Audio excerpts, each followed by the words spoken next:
Chapter 4. Ponerology.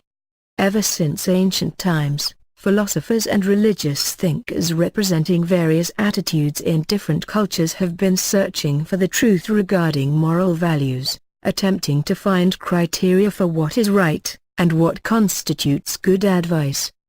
They have described the virtues of human character at length and suggested these be acquired. They have created a heritage containing centuries of experience and reflection.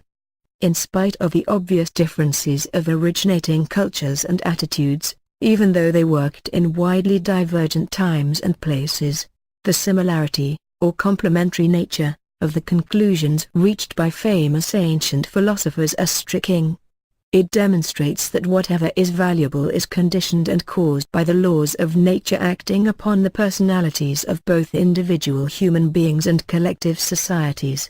It is equally thought-provoking to see how relatively little has been said about the opposite side of the coin, the nature, causes, and genesis of evil. These matters are usually cloaked behind the above generalized conclusions with a certain amount of secrecy. Such a state of affairs can be partially ascribed to the social conditions and historical circumstances under which these thinkers worked.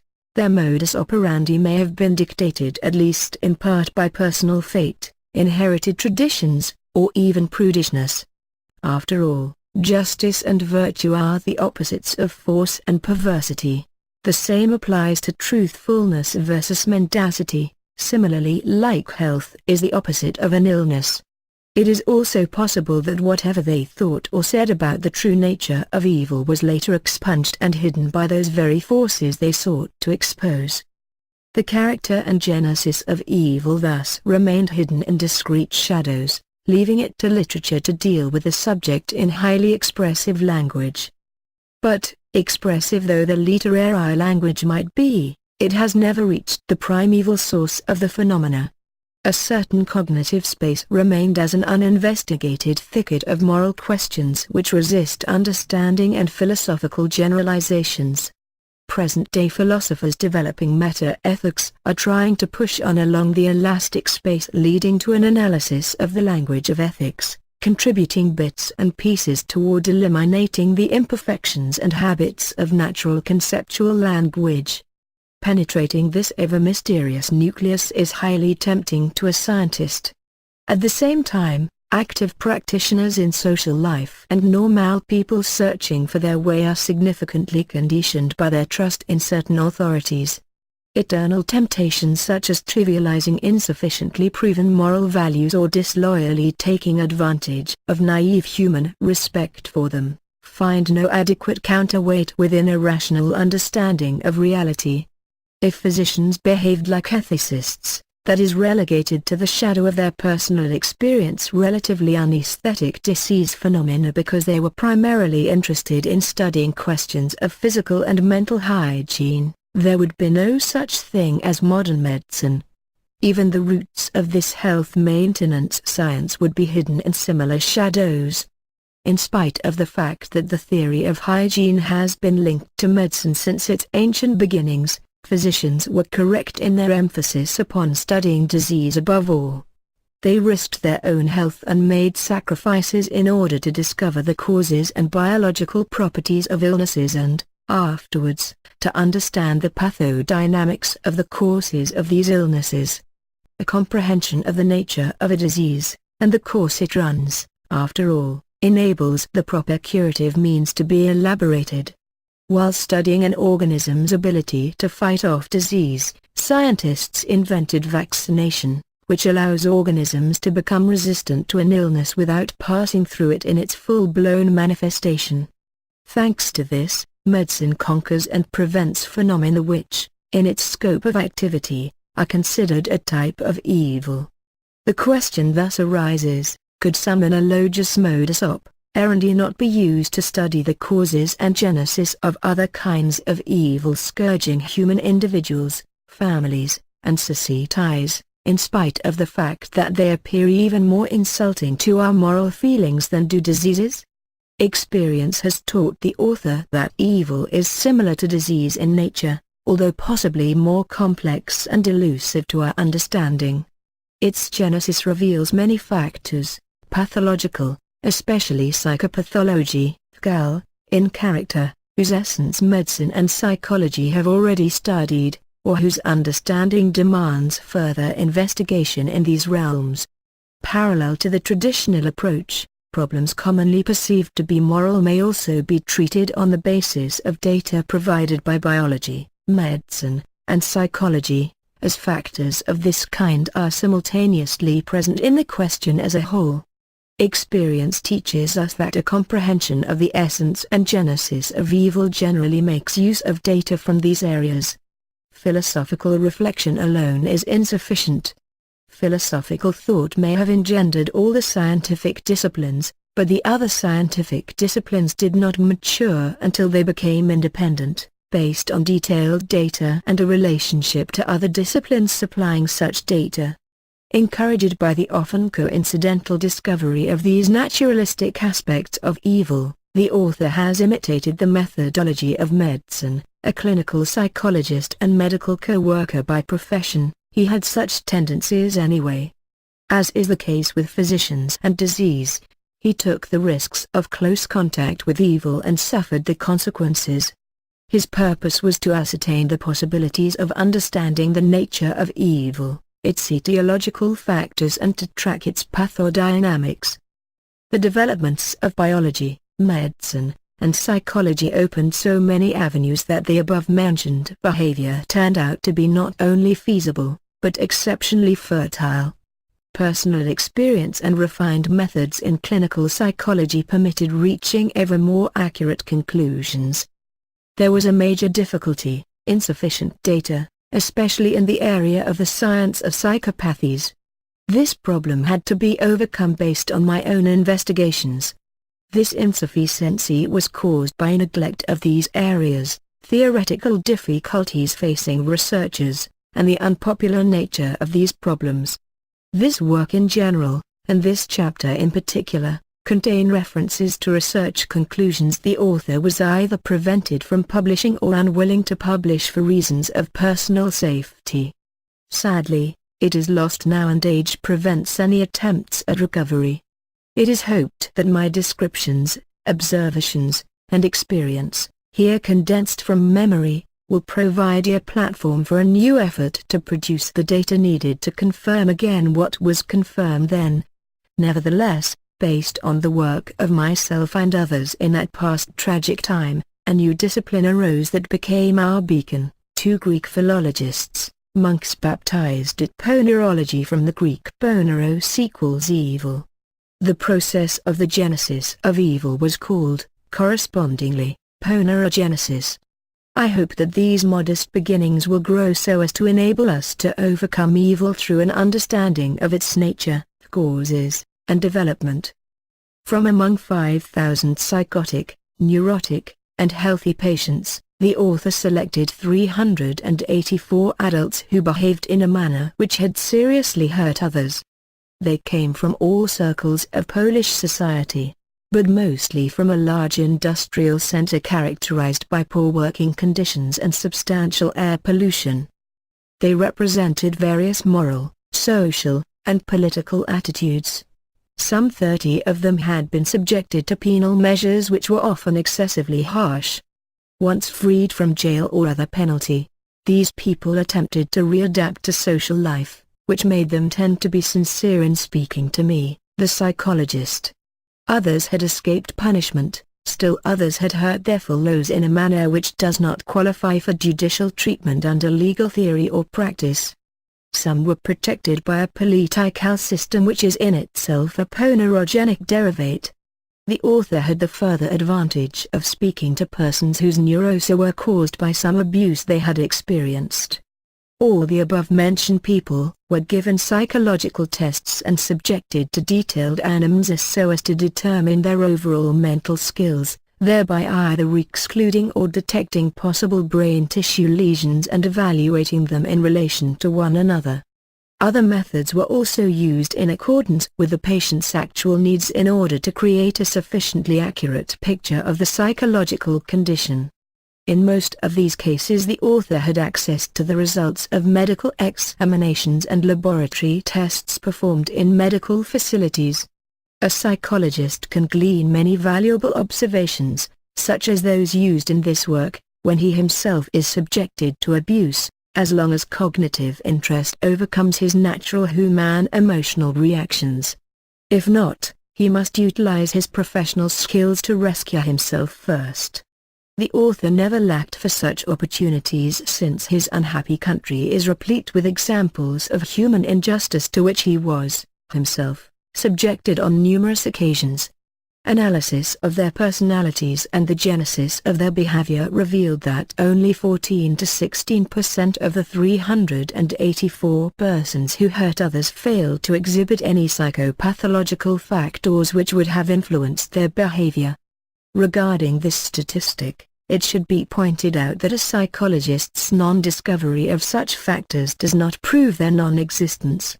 In a significant part of this group of cases, the lack of proof was rather the result of insufficient interview possibilities, imperfection of testing methods, and deficiency of skills on the part of the tester. Thus, natural reality appeared different in principle from everyday attitudes, which interpret evil in a moralizing way, and from juridical practices, which only in a small part of the cases adjudicate a commutation of a sentence by taking the criminal's pathological characteristics into account. We may often reason by means of the exclusionary hypothesis, for example pondering what would happen if the genesis of a particular wrongdoing did not have some pathological component. We then usually reach the conclusion that the deed would not have taken place either, since the pathological factor sealed its occurrence or became an indispensable component in its origin. The hypothesis thus suggests itself that such factors are commonly active in the genesis of evil. The conviction that pathological factors generally participate in ponerogenic processes appears even more likely if we also take into account the conviction of many scholars in ethics that evil in this world represents a kind of web or continuum of mutual conditioning. Within this interlocking structure, one kind of evil feeds and opens doors for others regardless of any individual or doctrinal motivations. It does not respect the boundaries of individual cases, social groups, and nations. Since pathological factors are present within the synthesis of most instances of evil, they are also present in this continuum. Further deliberations on the observations thus obtained considered only a part of the above-mentioned variegated cases, especially those which did not generate doubt by colliding with natural moral attitudes, and those which did not reveal practical difficulties for further analysis, such as absence of further contact with the patient. The statistical approach furnished only general guidelines. Intuitive penetration into each individual problem, and a similar synthesis of the whole, proved the most productive method in this area. The role of pathological factors in the process of the origin of evil can be played by any known, or not yet sufficiently researched, psychopathological phenomenon, and also by some pathological matters medical practice does not include within psychopathology. However, their activity in a ponerogenic process is dependent on features other than the obviousness or intensity of the condition. Quite the contrary, the greatest ponerogenic activity is reached by pathological factors at an intensity which generally permits detection with the help of clinical methods, although they are not yet considered pathological by the opinion of the social environment. Such a factor can then covertly limit the bearer's ability to control his conduct, or have an effect upon other persons, traumatizing their psyches, fascinating them, causing their personalities to develop improperly, or inciting vindictive emotions or a lust for punishing. A moralistic interpretation of such agents and their legacy works against humankind's ability to see the causes of evil and to utilize common sense to combat it. This is why identifying such pathological factors and revealing their activities can so often stifle their ponerogenic functions. In the process of the origin of evil, Pathological factors can act from within an individual who has committed a hurtful act. Such activity is relatively easily acknowledged by public opinion and the courts. Consideration is given much less frequently to how outside influences emitted by their carriers act upon individuals or groups. Such influences, however, play a substantial role in the overall genesis of evil.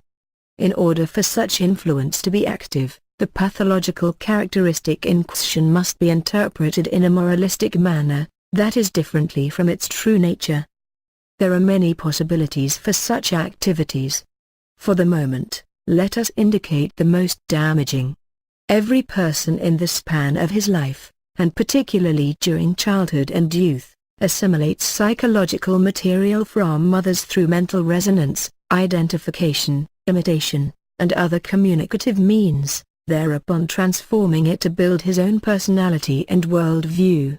If such material is contaminated by pathological factors and deformities, personality development shall also be deformed. The product will be a person unable to understand correctly either himself and others, normal human relations and the morals.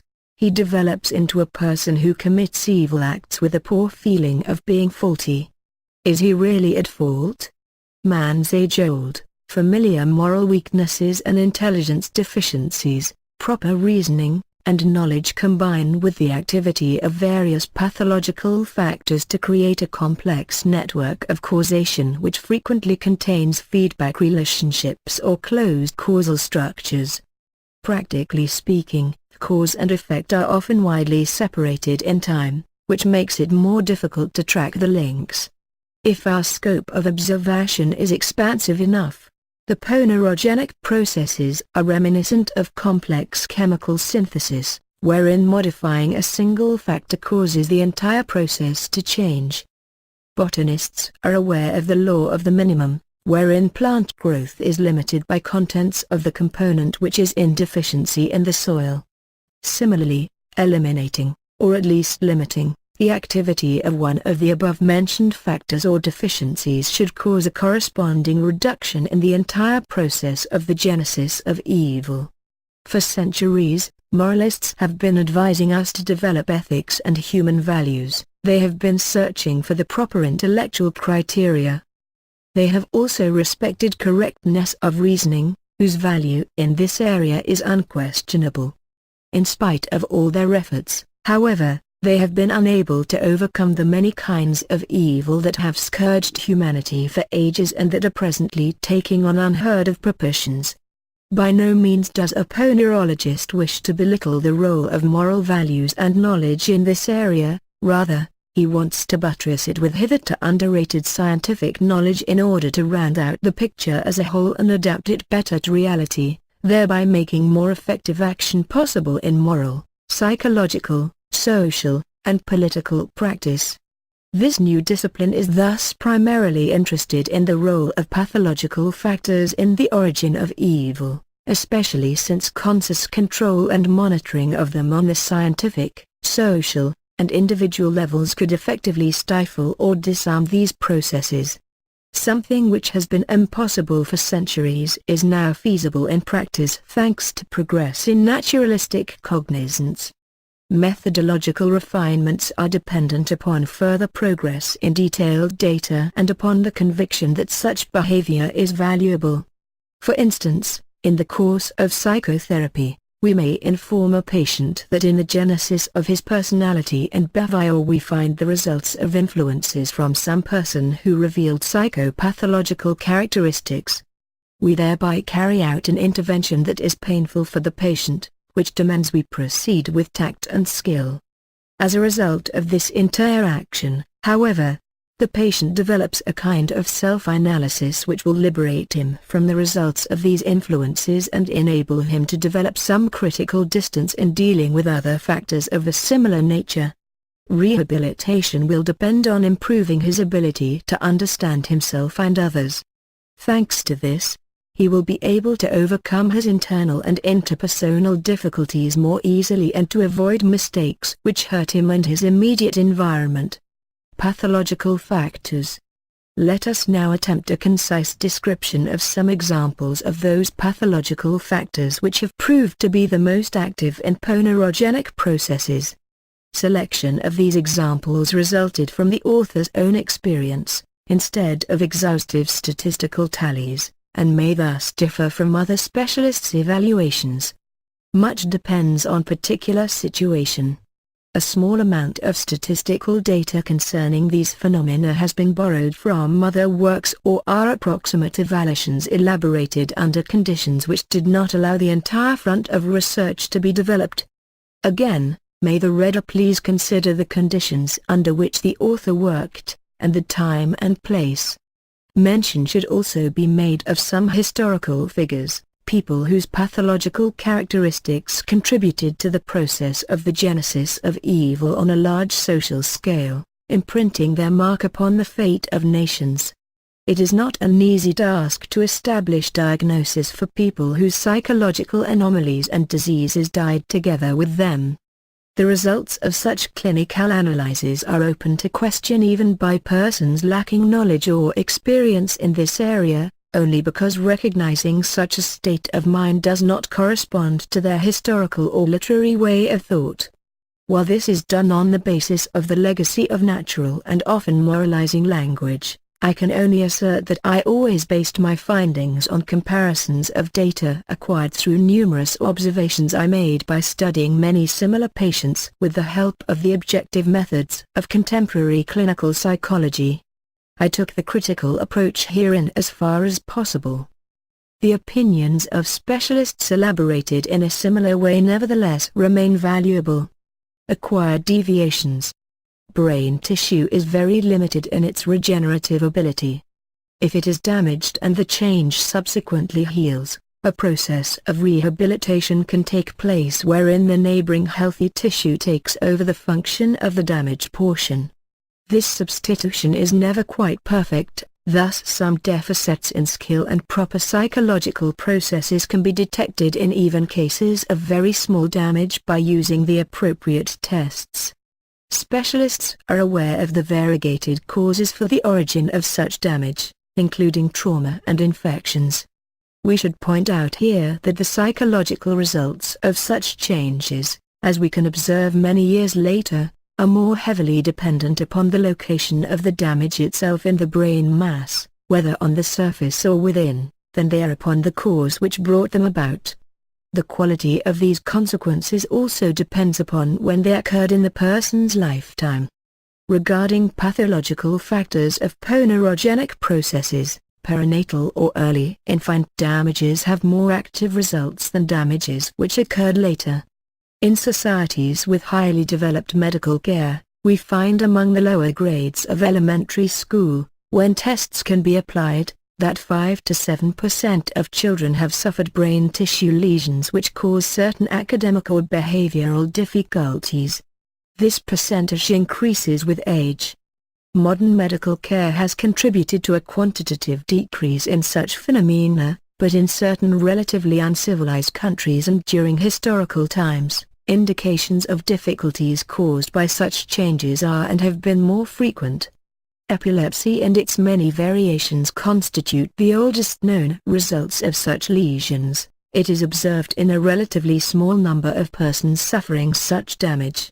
Researchers in these matters are more or less unanimous in believing that Julius Caesar, and then later Napoleon Bonaparte, had epileptic seizures. Those were probably instances of vegetative epilepsy caused by lesions lying deep within the brain, near the vegetative centers. This variety does not cause subsequent dementia. The extent to which these hidden ailments had negative effects upon their characters and historical decision-making, or played a ponerogenic role, can be the subject of a separate study and evaluation of great interest. In most cases, however, epilepsy is an evident ailment, which limits its role as a ponerogenic factor. In a much larger segment of the bearers of brain tissue damage, the negative deformation of their characters grows in the course of time. It takes on variegated mental pictures, depending upon the properties and localization of these changes, their time of origin, and also the life conditions of the individual after their occurrence.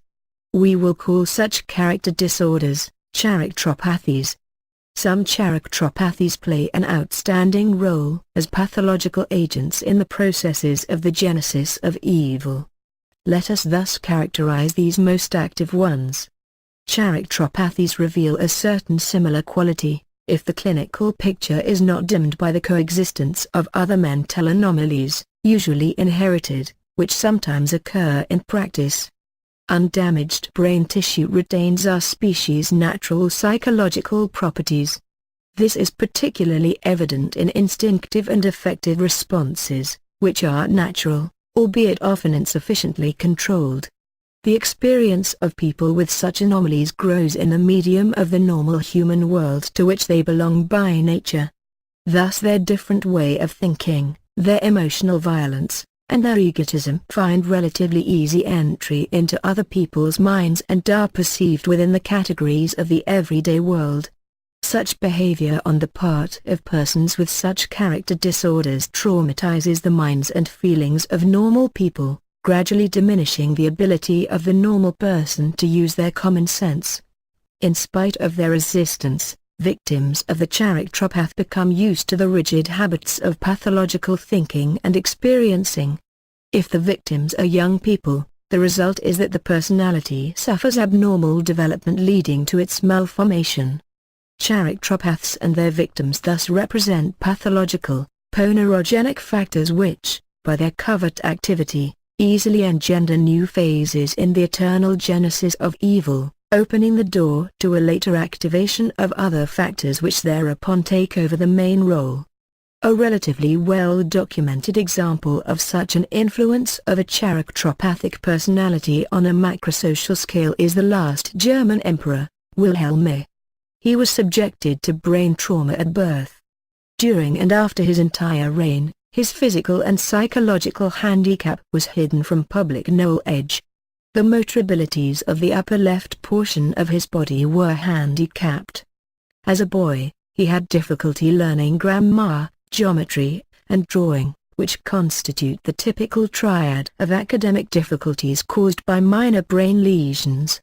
He developed a personality with infantile features and insufficient control over his emotions, and also a somewhat paranoid way of thinking which easily sidestepped the heart of some important issues in the process of dodging problems.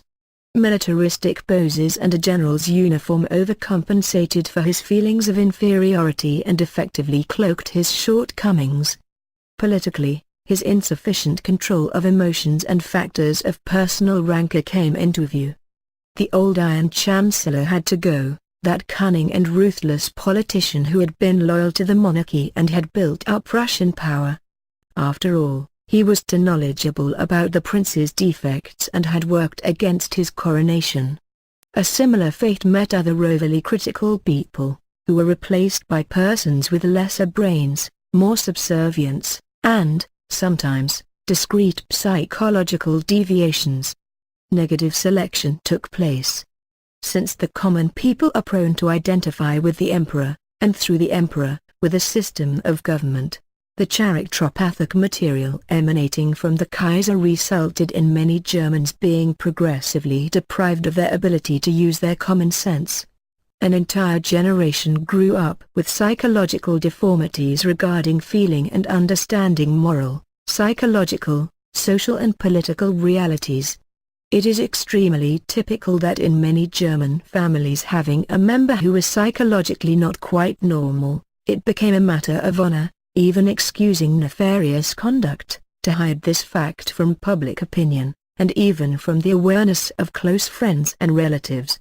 Large portions of German society ingested psychopathological material, together with that unrealistic way of thinking wherein slogans take on the power of arguments and real data are subjected to subconscious selection. This occurred during a time when a wave of hysteria was growing throughout Europe, including a tendency for emotions to dominate and for human behavior to contain an element of histrionics. How individual sober thought can be terrorized by a behavior colored with such material was evidenced particularly by women. This progressively took over 3 empires and other countries on the mainland. To what extent did Wilhelm contribute to this, along with to other emperors whose minds also were incapable of taking in the actual facts of history and government? To what extent were they themselves influenced by an intensification of hysteria during their reigns? That would make an interesting topic of discussion among historians and ponerologists. International tensions increased. Archduke Ferdinand was assassinated in Sarajevo.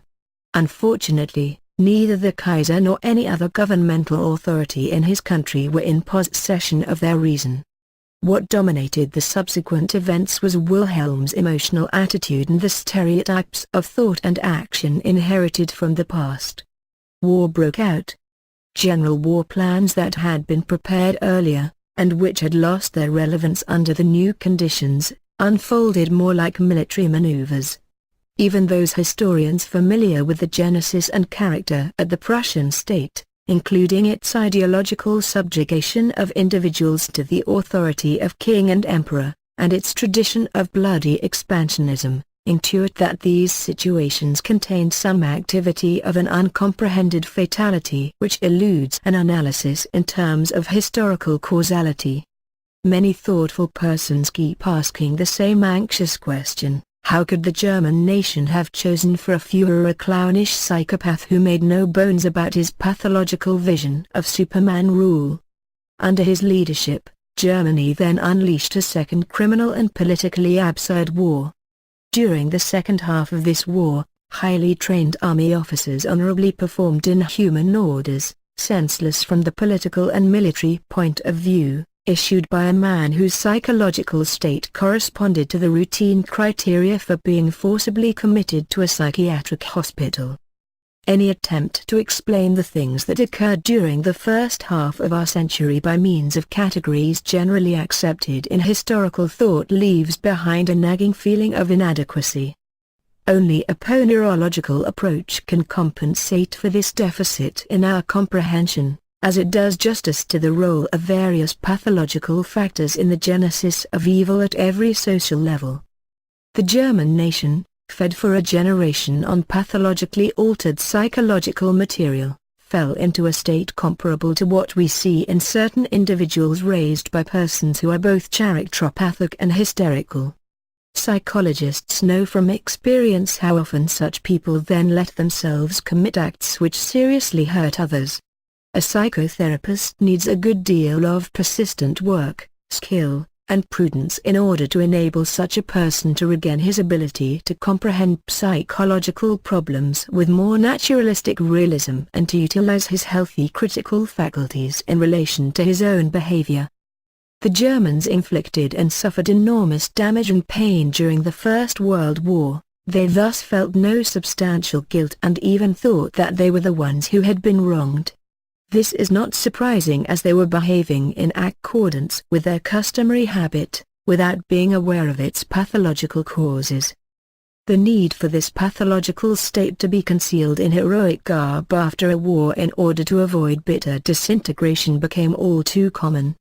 A mysterious craving arose, as if the social organism had managed to become addicted to some drug. The hunger was for more pathologically modified psychological material, a phenomenon known to psychotherapeutic experience. This hunger could only be satisfied by another similarly pathological personality and system of government. A characteropathic personality opened the door for leadership by a psychopathic individual. We shall return later in our deliberations to this pathological personality sequence, as it appears a general regularity in ponerogenic processes. A ponerological approach facilitates our understanding of a person who succumbs to the influence of a characteropathic personality, as well as comprehension of macrosocial phenomena caused by the contribution of such factors. Unfortunately, relatively few such individuals can be served by appropriate psychotherapy. Such behavior cannot be ascribed to nations proudly defending their sovereignty without extreme reactions. However, we may consider the solution of such problems by means of the proper knowledge as a vision for the future. Paranoid character disorders, it is characteristic of paranoid behavior for people to be capable of relatively correct reasoning and discussion as long as the conversation involves minor differences of opinion. This stops abruptly when the partner's arguments begin to undermine their overvalued ideas, crush their long-held stereotypes of reasoning, or forces them to accept a conclusion they had subconsciously rejected before. Such a stimulus unleashes upon the partner a torrent of pseudo-logical, largely paramoralistic, often insulting utterances which always contain some degree of suggestion. Utterances like these inspire aversion among cultivated and logical people, who then tend to avoid the paranoid types. However, the power of the paranoid lies in the fact that they easily enslave less critical minds, for example people with other kinds of psychological deficiencies, who have been victims of the egotistical influence of individuals with character disorders, and, in particular, a large segment of young people. A proletarian may perceive this power to enslave to be a kind of victory over higher class people and thus take the paranoid person's side. However, this is not the normal reaction among the common people, where perception of psychological reality occurs no less often than among intellectuals.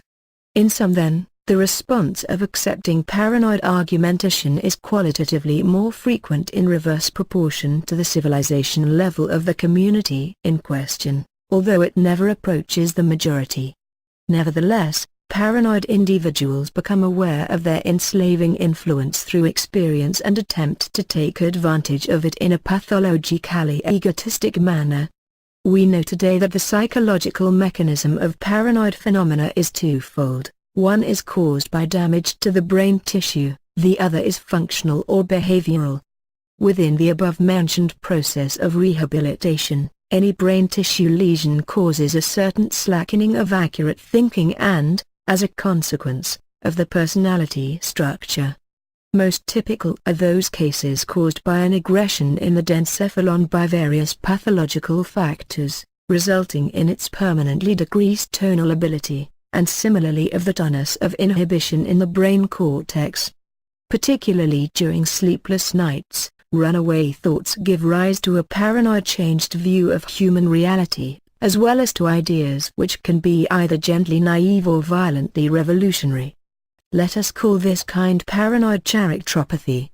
In persons free of brain tissue lesions, such phenomena most frequently occur as a result of being reared by people with paranoid characteropathia, along with the psychological terror of their childhood.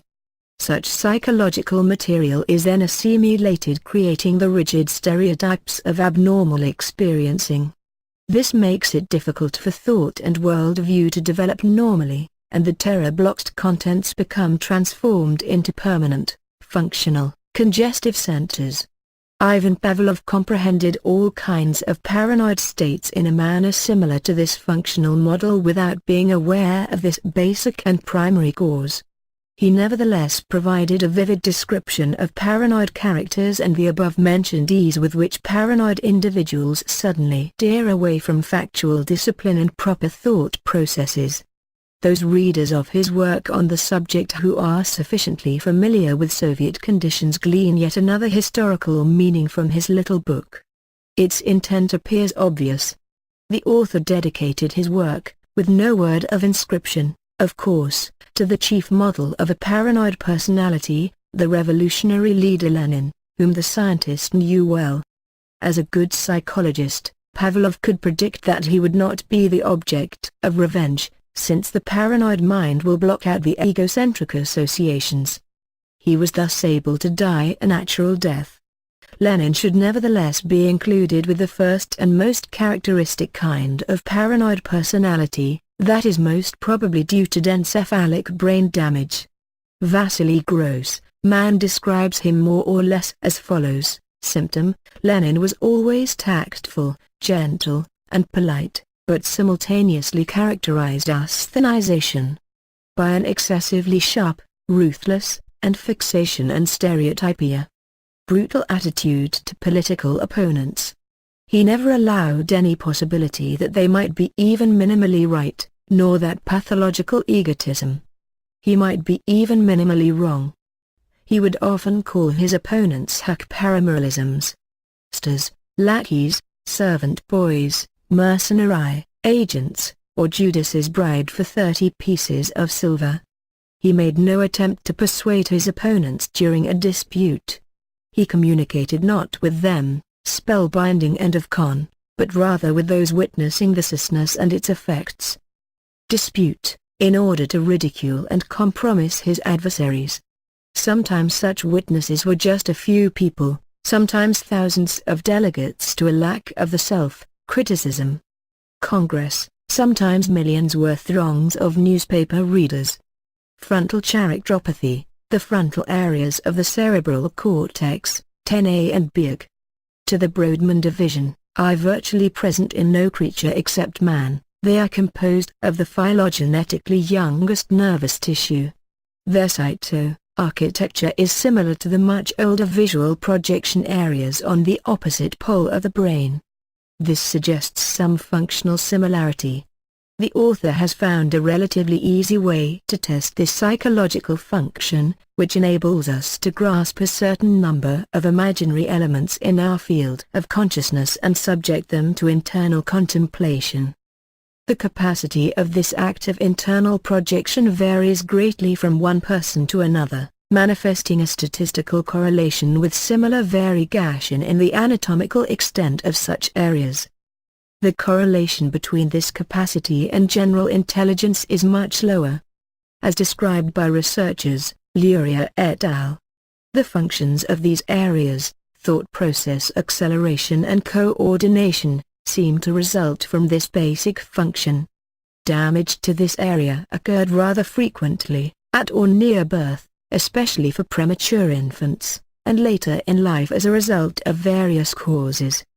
The number of such perinatal brain tissue lesions has been significantly reduced due to improved medical care for pregnant women and newborns. The spectacular ponerogenic role which results from character disorders caused by this can thus be considered somewhat characteristic of past generations and primitive cultures. Brain cortex damage in these areas selectively impairs the above-mentioned function without impairing memory, associative capacity, or, in particular, such instinct-based feelings and functions as, for instance, the ability to intuit a psychological situation. The general intelligence of an individual is thus not greatly reduced. Children with such a defect are almost normal students. Difficulties emerge suddenly in upper grades and affect principally these parts of the curriculum which place burden on the above function. The pathological character of such people, generally containing a component of hysteria, develops through the years. The non-damaged psychological functions become overdeveloped to compensate, which means that instinctive and affective reactions predominate. Relatively vital people become belligerent, risk-happy, and brutal in both word and deed. Persons with an innate talent for intuiting psychological situations tend to take advantage of this gift in an egotistical and ruthless fashion. In the thought process of such people, a shortcut way develops which bypasses the handicapped function, thus leading from associations directly to words, deeds, and decisions which are not subject to any dissuasion. Such individuals interpret their talent for intuiting situations and making split-second oversimplified decisions as a sign of their superiority compared to normal people, who need to think for a long time, experiencing self-doubt and conflicting motivations. The fate of such creatures does not deserve to be pondered long. Such Stalinistic characters traumatize and actively spellbind others, and their influence finds it exceptionally easy to bypass the controls of common sense. A large proportion of people tend to credit such individuals with special powers, thereby succumbing to their egotistic beliefs. If a parent manifests such a defect, no matter how minimal, all the children in the family evidence anomalies in personality development. The author studied an entire generation of older, educated people wherein the source of such influence was the eldest sister who suffered perinatal damage of the frontal centers. From early childhood, her 4 younger brothers exposed to and assimilated pathologically altered psychological material, including their sister's growing component of hysteria. They retained well into their 60s the deformities of personality and worldview, as well as the hysterical features thus caused, whose intensity diminished in proportion to the greater difference in age. Subconscious selection of information made it impossible for these men to apprehend any critical comments regarding their sister's character. Also, any such comments were considered to be an offense to the family honor. The brothers accepted as real their sister's pathological delusions and complaints about her bad husband, who was actually a decent person, and her son, in whom she found a scapegoat to avenge her failures. They thereby participated in a world of vengeful emotions, considering their sister a completely normal person whom they were prepared to defend by the most unsavory methods, if need be, against any suggestion of her abnormality. They thought normal women were insipid and naive, good for nothing but sexual conquest. Not one among the brothers ever created a healthy family or developed even average wisdom of life. The character development of these people also included many other factors that were dependent upon the time and place in which they were reared. The turn of the century, with a patriotic Polish father and German mother who obeyed contemporary custom by formally accepting her husband's nationality, but who still remained an advocate of the militarism and customary acceptance of the intensified hysteria which covered Europe at the time. That was the Europe of the 3 emperors, the splendor of 3 people with limited intelligence, 2 of whom revealed pathological traits. The concept of honor sanctified triumph. Staring at someone too long was sufficient pretext for a duel. These brothers were thus raised to be valiant duelists covered with saber scars. However, the slashes they inflicted upon their opponents were more frequent and much worse. When people with a humanistic education pondered the personalities of this family, they concluded that the causes for this formation should be sought in contemporary time and customs. If, however, the sister had not suffered brain damage and the pathological factor had not existed, exclusionary hypothesis, their personalities would have developed more normally even during those times. They would have become more critical and more amenable to the values of healthy reasoning and humanistic contents. They would have founded better families and received more sensible advice from wives more wisely chosen. As for the evil they sowed too liberally during their lives, it would either not have existed at all, or else would have been reduced to a scope conditioned by more remote pathological factors.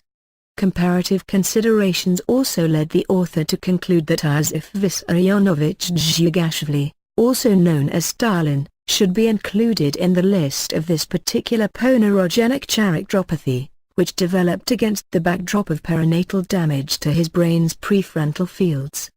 Literature and news about him abounds in indications: brutal, charismatic, snake-charming, issuing of irrevocable decisions, inhuman ruthlessness, pathologic revengefulness directed at anyone who got in his way, and egotistical belief in his own genius on the part of a person whose mind was, in fact, only average. This state explains as well his psychological dependence on a psychopath-like Beria. Some photographs reveal the typical deformation of his forehead which appears in people who suffer at very early damage to the areas mentioned above.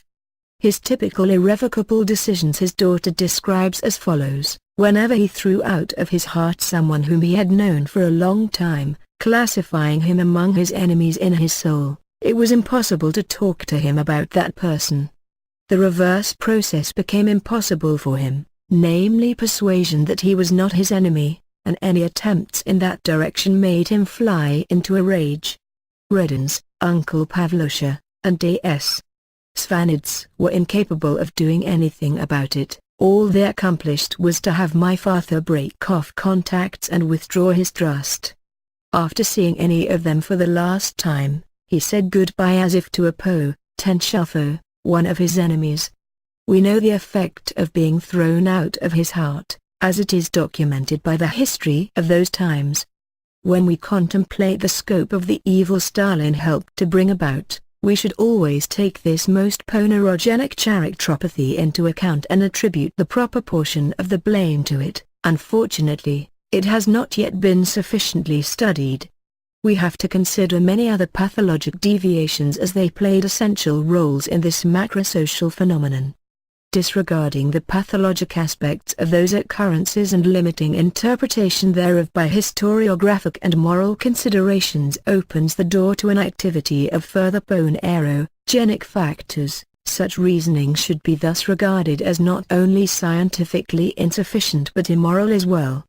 Drug-induced characteropathies. During the last few decades, medicine has begun using a series of drugs with serious side effects. They attack the nervous system, leaving permanent damage behind.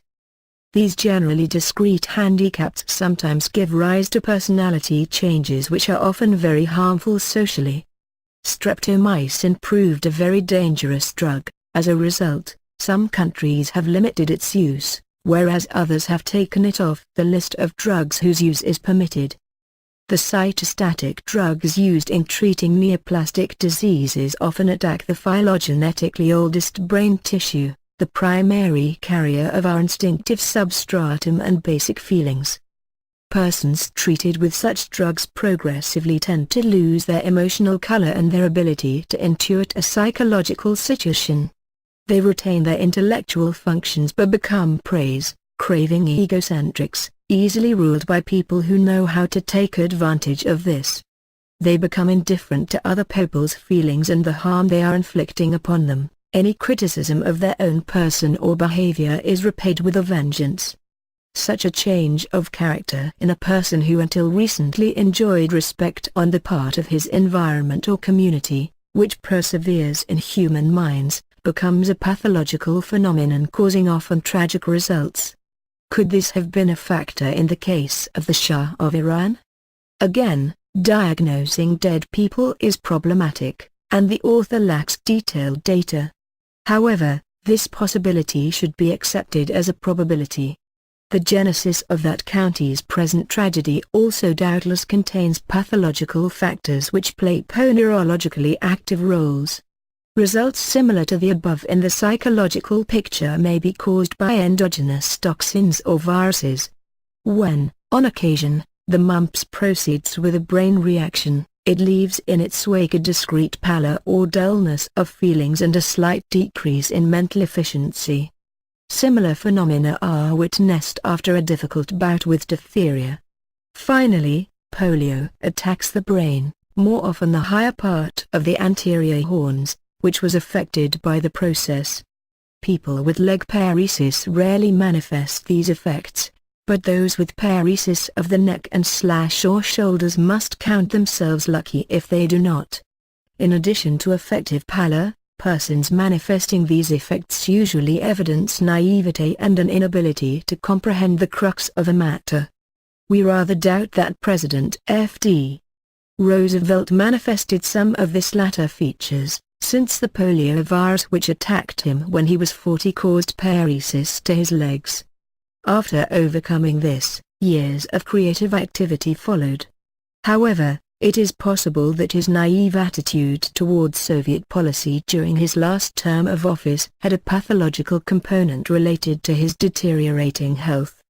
Character anomalies developing as a result of brain tissue damage behave like insidious ponerogenic factors. As a result of the above described features, especially the above-mentioned naivete and an inability to comprehend the crux of a matter, their influence easily anchors in human minds, traumatizing our psyches, impoverishing and deforming our thoughts and feelings, and limiting individuals' and society's ability to use common sense and to read a psychological or moral situation accurately.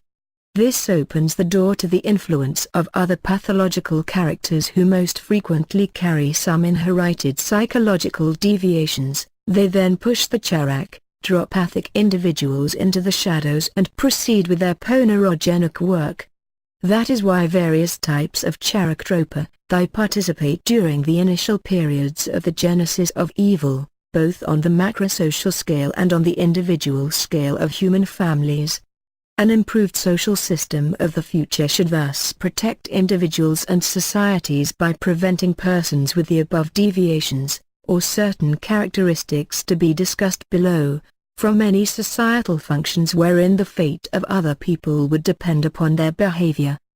This of course applies primarily to top governmental positions. Such questions should be dealt with by an appropriate institution composed of people with a reputation for wisdom and with medical and psychological training. The features of brain tissue lesions and their character disorder results are much easier to detect than certain inherited anomalies.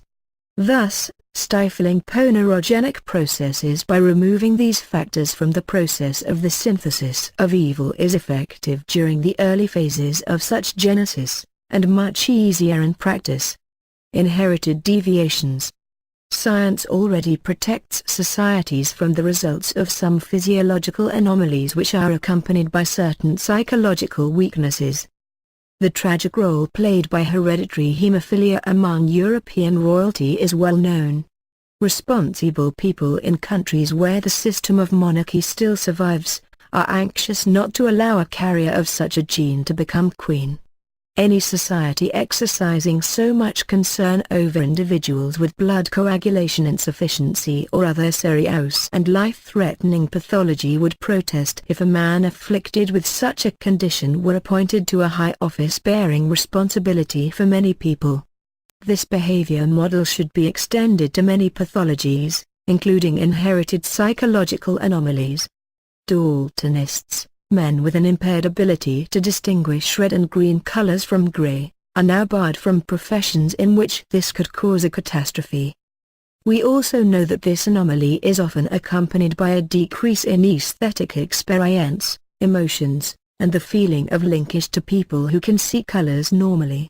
Industrial psychologists are thus cautious whether such a person should be entrusted with work requiring dependence upon an autonomic sense of responsibility, as workers' safety is contingent upon this sense. It was discovered long ago that these two above-mentioned anomalies, hemophilia and color blindness, are inherited by means of a gene located in the X chromosome, and tracking their transmission through many generations is not difficult. Geneticists have similarly studied the inheritance of many other features of human organisms, but they have paid scant attention to the anomalies interesting us here. Many features of human character have a hereditary basis in genes located in the same X chromosome, although it is not a rule. Something similar could apply to the majority of the psychological anomalies to be discussed below. Significant progress has recently been made in cognition of a series of chromosomal anomalies resulting from defective division of the reproductive cells and their phenotypic psychological symptoms. This state of affairs enables us to initiate studies on their ponerogenetic role and to introduce conclusions which are theoretically valuable, something which is in effect already being done. In practice, however, the majority of chromosomal anomalies are not transferred to the next generation. Furthermore, their carriers constitute a very small proportion of the population at large, and their general intelligence is lower than the social average, so their ponerological role is even smaller than their statistical distribution. Most problems are caused by the XI karyotype, which produces men who are tall, strong, and emotionally violent, with an inclination to collide with the law. These engendered tests and discussions, but their role at the level studied herein is also very small. Much more numerous are those psychological deviations which play a correspondingly greater role as pathological factors in the ponerological processes. They are most probably transmitted through normal heredity. However, this realm of genetics in particular is faced with manifold biological and psychological difficulties as far as recognizing these phenomena. People studying their psychopathology lack biological isolation criteria. Biologists lack clear psychological differentiation of such phenomena which would permit studies of heredity mechanics and some other properties. At the time most of the observations on which this book is based were being done, The works of many researchers who have since shed light upon many aspects of the matters discussed herein, during the latter half of the 60s, were either non-existent or unavailable. Scientists studying the phenomena described below were hacking their way through a thicket of symptoms based on previous works and on their own efforts. An understanding of the essence of some of these hereditary anomalies and their ponerogenic role proved a necessary precondition for reaching the primary goal. Results were gleaned which served as a basis for further reasoning. For the sake of the overall picture, and because the manner elaborated also brings in certain theoretical values, I decided to retain the methodology of description for such anomalies which emerged from my own work and from that of others at the time. Numerous scientists during the above-mentioned fertile era, and some subsequent scientists, such as R. Jenkins, H. Cleckley, S.K. Ehrlich, K.C. Gray, H.C. Hutchison, F. Kraupel-Taylor, and others did cast more stereoscopic light upon the matter. They were clinicians, concentrating their attention upon the more demonstrative cases which play a lesser role in the processes of the genesis of evil, in accordance with the above-mentioned general rule of ponerology. We therefore need to differentiate those analogic states which are less intense or contain less of a psychological deficit. Equally valuable for ponerology are inquiries concerning the nature of the phenomena under discussion, which facilitate differentiation of their essence and analysis of their role as pathological factors in the genesis of evil. Schizoidia, or schizoidal psychopathy, was isolated by the very first of the famous creators of modern psychiatry. From the beginning, it was treated as a lighter form of the same hereditary taint which is the cause of susceptibility to schizophrenia.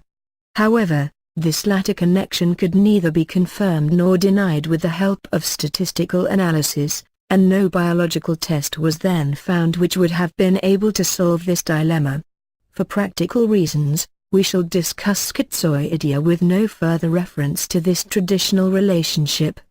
Literature provides us with descriptions of several varieties of this anomaly, whose existence can be attributed either to changes in the genetic factor or to differences in other individual characteristics of a non-pathological nature. Let us thus sketch these subspecies' common features. Carriers of this anomaly are hypersensitive and distrustful, while, at the same time, pay little attention to the feelings of others. They tend to assume extreme positions, and are eager to retaliate for minor offenses. Sometimes they are eccentric and odd. Their poor sense of psychological situation and reality leads them to superimpose erroneous, pejorative interpretations upon other people's intentions. They easily become involved in activities which are ostensibly moral, but which actually inflict damage upon themselves and others. Their impoverished psychological worldview makes them typically pessimistic regarding human nature. We frequently find expressions of their characteristic attitudes in their statements and writings. Human nature is so bad that order in human society can only be maintained by a strong power created by highly qualified individuals in the name of some higher idea. Let us call this typical expression the schizoid declaration. Human nature does in fact tend to be naughty, especially when the schizoids embitter other people's lives. When they become wrapped up in situations of serious stress, however, the schizoids' failings cause them to collapse easily. The capacity for thought is thereupon characteristically stifled, and frequently the schizoids fall into reactive psychotic states so similar in appearance to schizophrenia that they lead to misdiagnosis. The common factor in the varieties of this anomaly is a dull pallor of emotion and lack of feeling for the psychological realities, an essential factor in basic intelligence. This can be attributed to some incomplete quality of the instinctive substratum, which works as though founded on shifting sand. Low emotional pressure enables them to develop proper speculative reasoning, which is useful in non-humanistic spheres of activity, but because of their one-sidedness, They tend to consider themselves intellectually superior to ordinary people. The quantitative frequency of this anomaly varies among races and nations, low among blacks, the highest among Jews. Estimates of this frequency range from negligible up to 3%. In Poland it may be estimated as 0.7% of population. My observations suggest this anomaly is autosomally hereditary. A schizoid's ponerological activity should be evaluated into aspects. On a small scale, such people cause their families trouble, easily turn into tools of intrigue in the hands of clever and unscrupulous individuals, and generally do a poor job of raising children. Their tendency to see human reality in the doctrinaire and simplistic manner they consider proper, that is black or white, transforms their frequently good intentions into bad results. However, their ponerogenic role can have macrosocial implications if their attitude towards human reality and their tendency to invent great doctrines are put to paper and duplicated in large editions. In spite of their typical deficits, or even an openly dull declaration, their readers do not realize what the author's characters are really like. Ignorant of the true condition of the author, such uninformed readers to interpret such works in a manner corresponding to their own nature. The minds of normal people tend toward corrective interpretation due to the participation of their own richer, psychological worldview. At the same time, many other readers critically reject such works with moral disgust but without being aware of the specific cause. An analysis of the role played by Karl Marx's works easily reveals all the above-mentioned types of a perception and the social reactions which engendered animosity between large groups of people. When reading any of those disturbingly divisive works, we should examine them carefully for any of these characteristic deficits, or even an openly formulated schizoid declaration. Such a process will enable us to gain a proper critical distance from the contents and make it easier to dig the potentially valuable elements out of the doctrinaire material.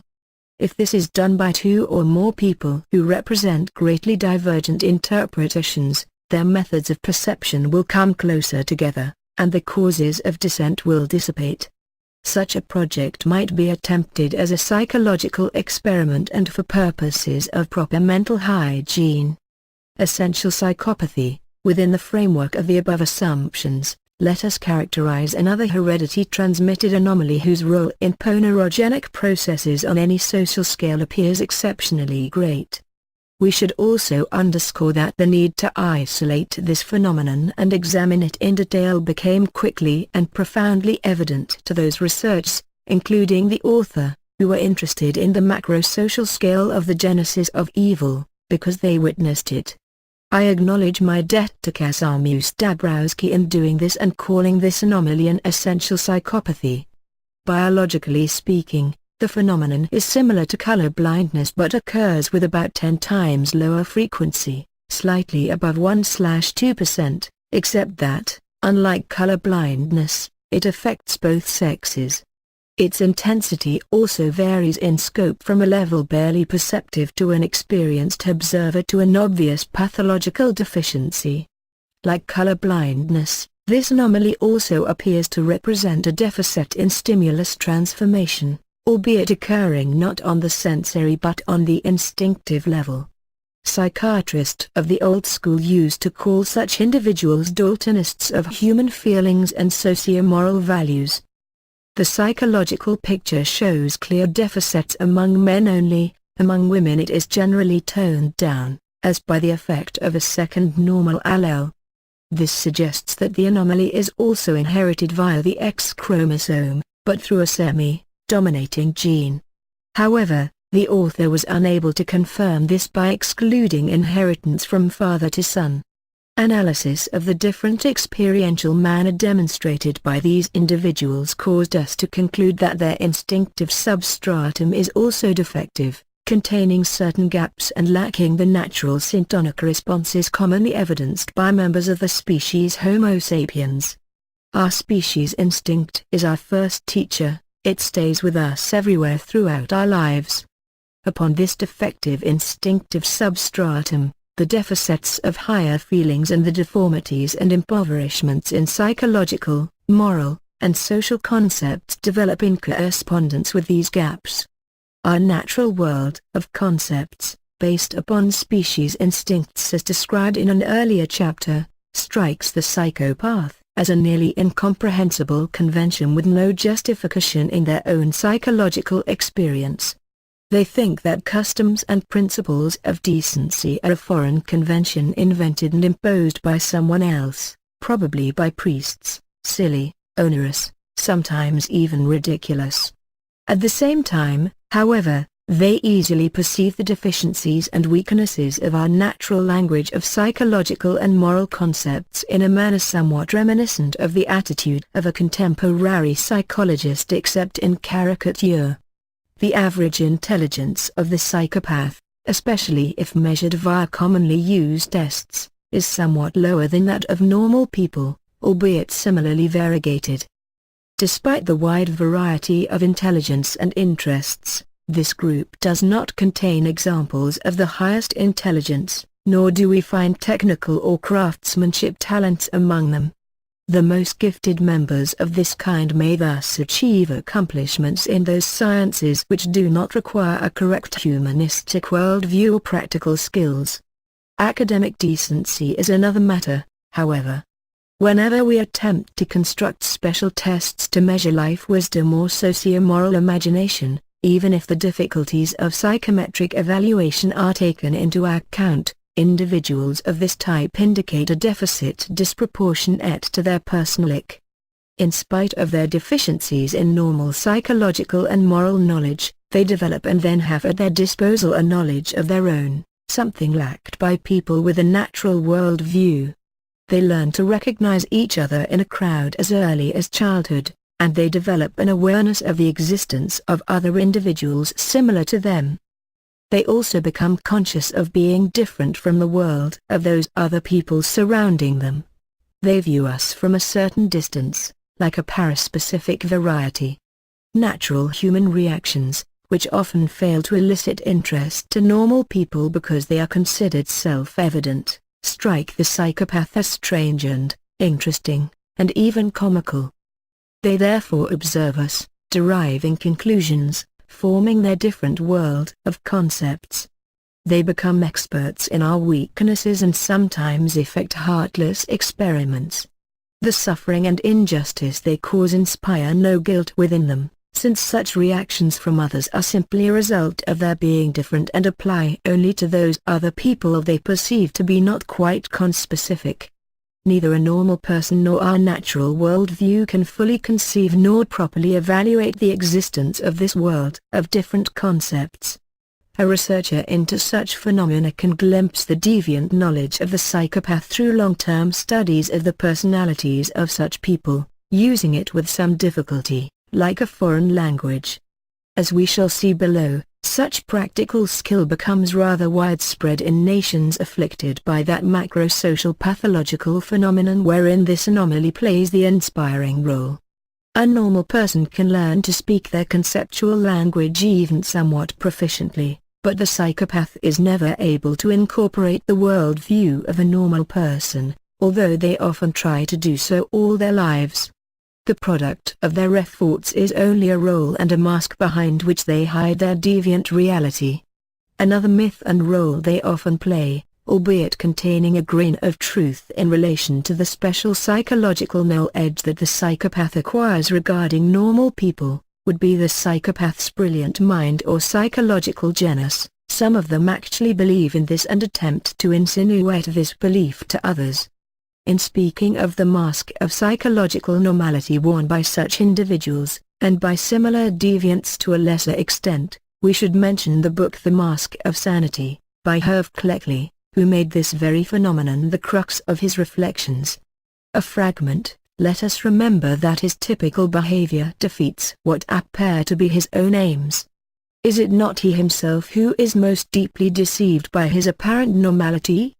Although he deliberately cheats others and is quite conscious of his lies, he appears unable to distinguish adequately between his own pseudo-intentions, pseudo-remorse, pseudolove, etc., and the genuine responses of a normal person. His monumental lack of insight indicates how little he appreciates the nature of his disorder. When others fail to accept immediately his word of honor as a gentleman, his amazement, I believe, is often genuine.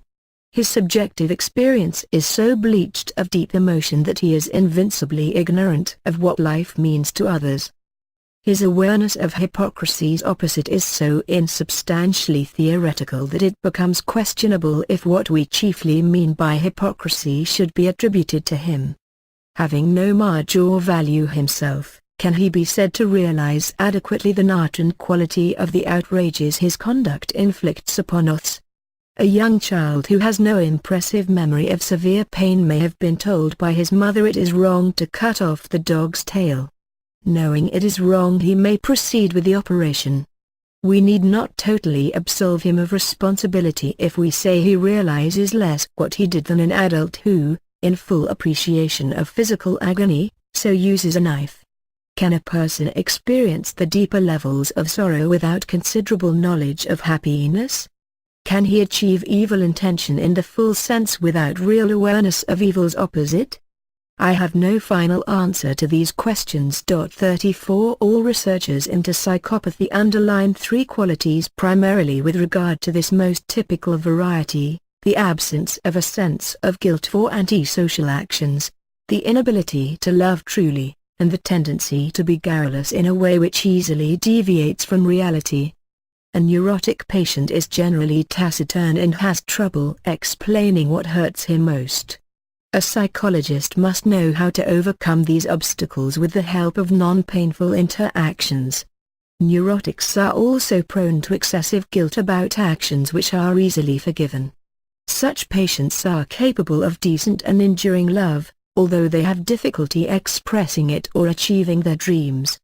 A psychopath's behavior constitutes the antipode of such phenomena and difficulties.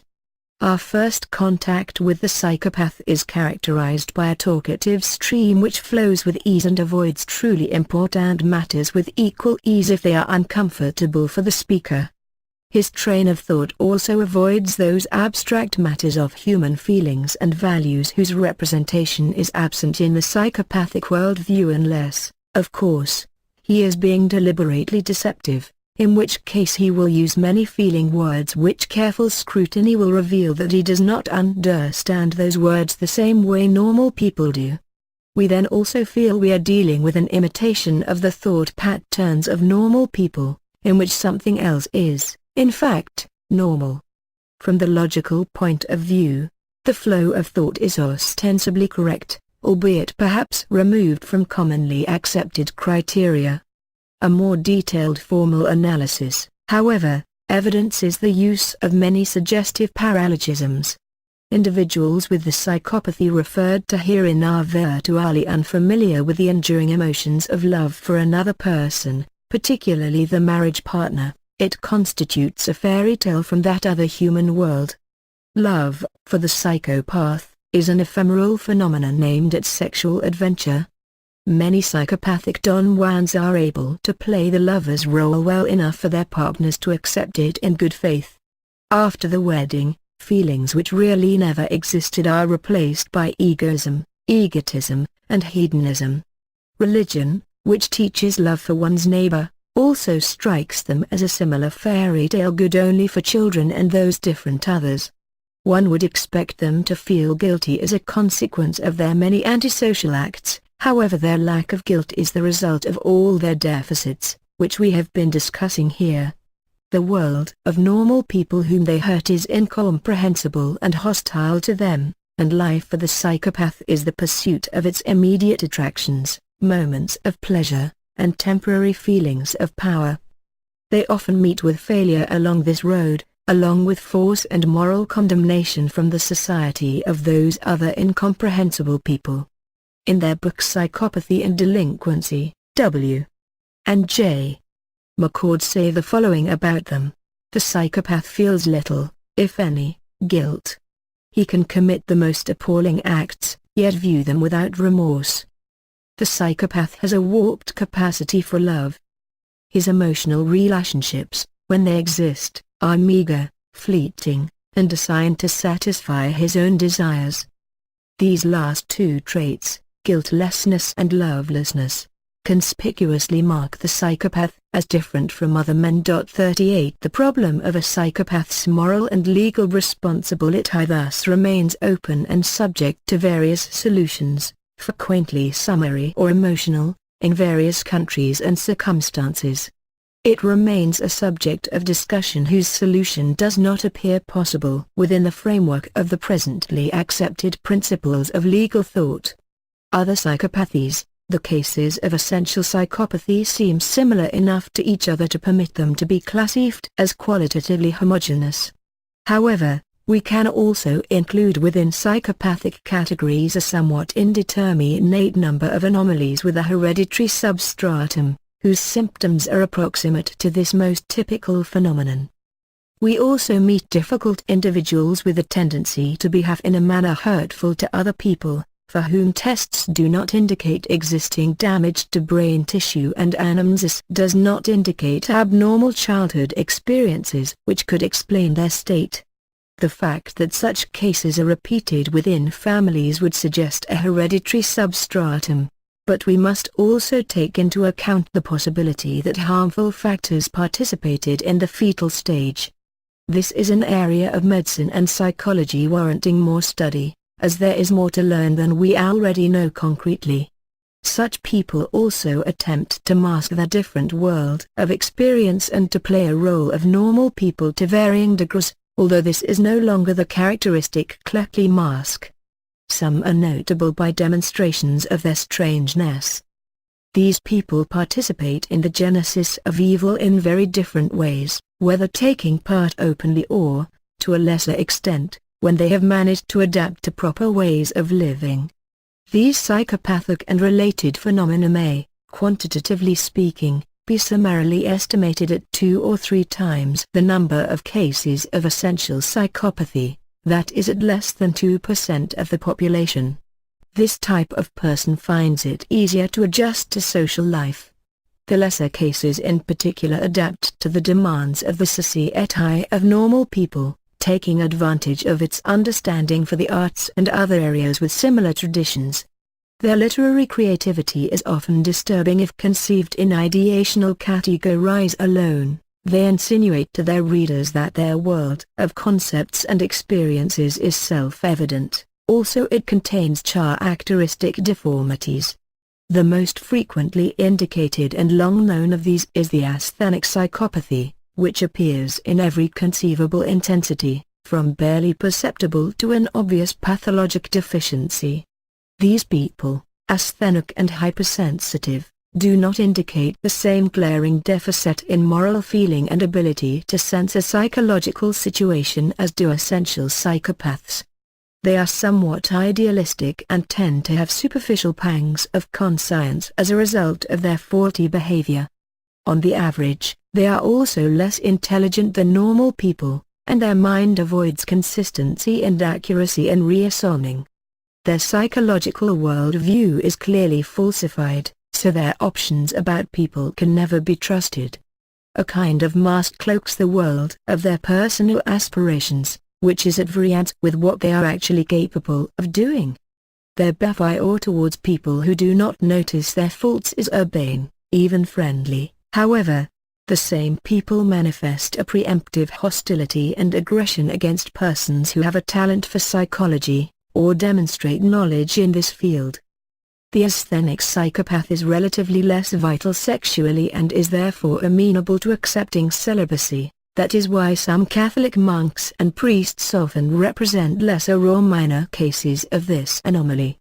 Such individuals may very likely have inspired the anti-psychological attitude traditional in church thinking.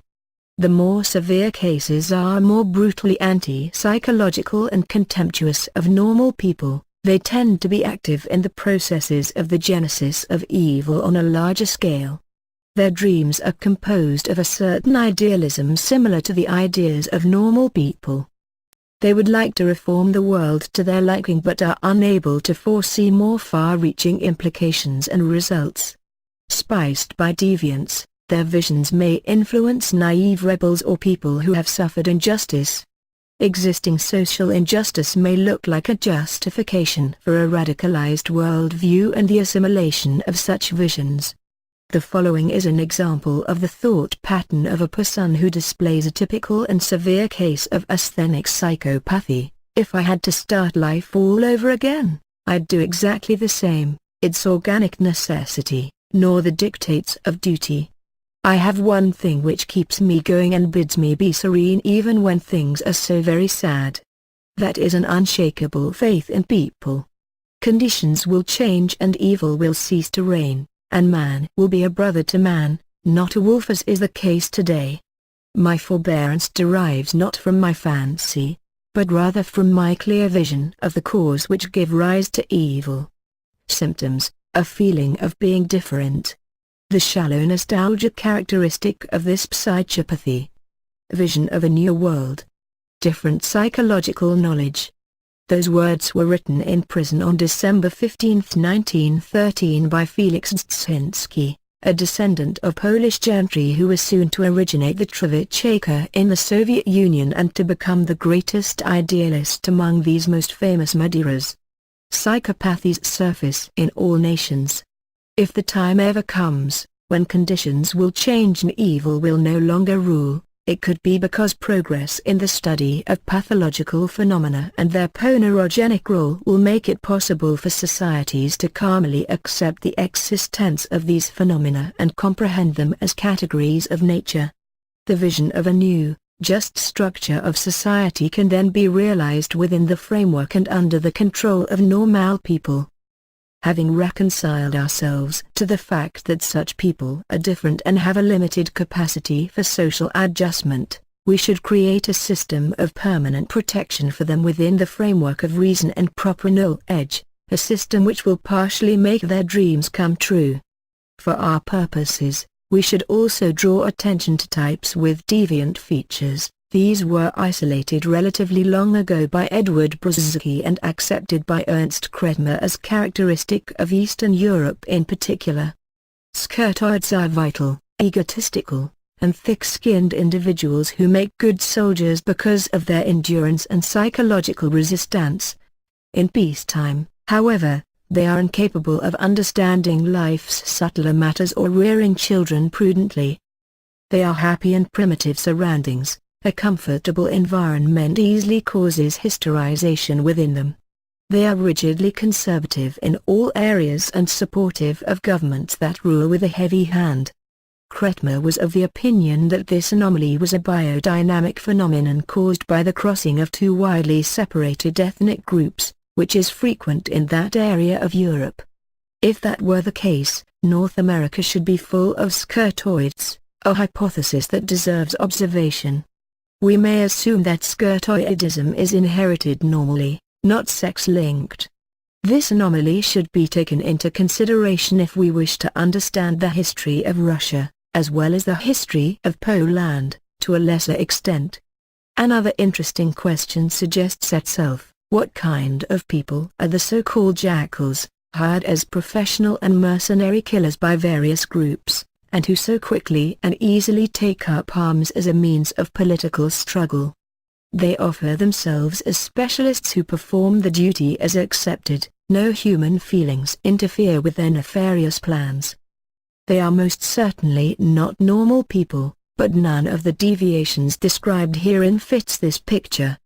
As a rule, essential psychopaths are talkative and incapable of such carefully planned activity. Perhaps, we should assume this type to be the product of a cross between lesser taints of various deviations. Even if we accept the statistical probability of the appearance of such hybrids, taking into account the quantitative data, they should be an extremely rare phenomena. However, mate selection psychology produces pairings which bilaterally represent various anomalies. Carriers of 2 or even 3 lesser deviational factors should thus be more frequent. A jackal could then be imagined as the carrier of schizoidal traits in combination with some other psychopathy, for example essential psychopathy or skurtoidism. More frequent instances of such hybrids are a large part of a society's pool of hereditary pathological ponerogenic factors. The above characterizations are selected examples of pathological factors which participate in ponerogenic processes. The ever-increasing literature in this area furnishes interested readers with a wider range of data and sometimes colorful descriptions of such phenomena. The current state of knowledge in this area is nevertheless still insufficient to produce practical solutions for the many problems human beings face, particularly those on the individual and family scale. Studies on the biological nature of these phenomena are needed for this purpose. I would like to warn those readers lacking knowledge and experience of their own in this area not to fall prey to the impression that the world surrounding them is dominated by individuals with pathological deviations. Whether described herein or not, it is not. The fact that deviant individuals are a minority should be emphasized all the more since there have been theories on the exceptionally creative role of abnormal individuals, even in identification of human genius with the psychology of abnormality. However, the one-sidedness of these theories appears to be derived from people who were searching for an affirmation of their own personalities by means of such a world view. Outstanding thinkers, discoverers, and artists have also been specimens of psychological normality, qualitatively speaking. After all, psychologically normal people constitute both the great statistical majority and the real base of societal life in each community. According to natural law, they should thus be the ones to set the base. Moral law is derived from their nature. Power should be in the hands of normal people. A ponerologist only demands that such authority be endowed with an appropriate understanding of these less normal people, and that the law be based upon such understanding. The quantitative and qualitative composition of this biopsychologically deficient fraction of the population certainly varies in time and space on our planet. This may be represented by a single-digit percentage in some nations, in the teens in others. Said quantitative and qualitative structure influence the entire psychological and moral climate of the country in question. That is why this problem should be the subject of conscious concern. However, it should also be noted that evidence suggests that the dreams of power so frequently present in these circles do not always and necessarily manifest fully in countries where this percentile has been very high. Other historical circumstances were decisive as well.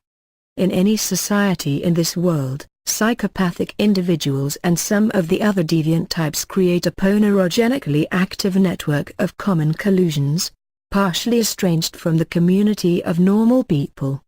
An inspirational role of essential psychopathy in this network appears to be a common phenomenon. They are aware of being different as they obtain their life experiences and become familiar with different ways of fighting for their goals. Their world is forever divided into us and them, their little world with its own laws and customs, and that other foreign world of normal people that they see as full of presumptuous ideas and customs by which they are condemned morally. Their sense of honor bids them to cheat and revile that other human world and its values at every opportunity. In contradiction to the customs of normal people, they feel that breaking their promises is appropriate behavior. One of the most disturbing things about psychopaths that normal people must deal with is the fact that they very early learn how their personalities can have traumatizing effects on the personalities of those normal people, and how to take advantage of this root of terror for purposes of reaching their goals. This dichotomy of worlds is permanent and does not disappear even if they succeed in realizing their youthful dream of gaining power over the society of normal people. This strongly suggests that the separation is biologically conditioned. In the psychopath, a dream emerges like some utopia of a happy world and a social system which does not reject them or force them to submit to laws and customs whose meaning is incomprehensible to them. They dream of a world in which their simple and radical way of experiencing and perceiving reality would dominate, where they would, of course, be assured safety and prosperity.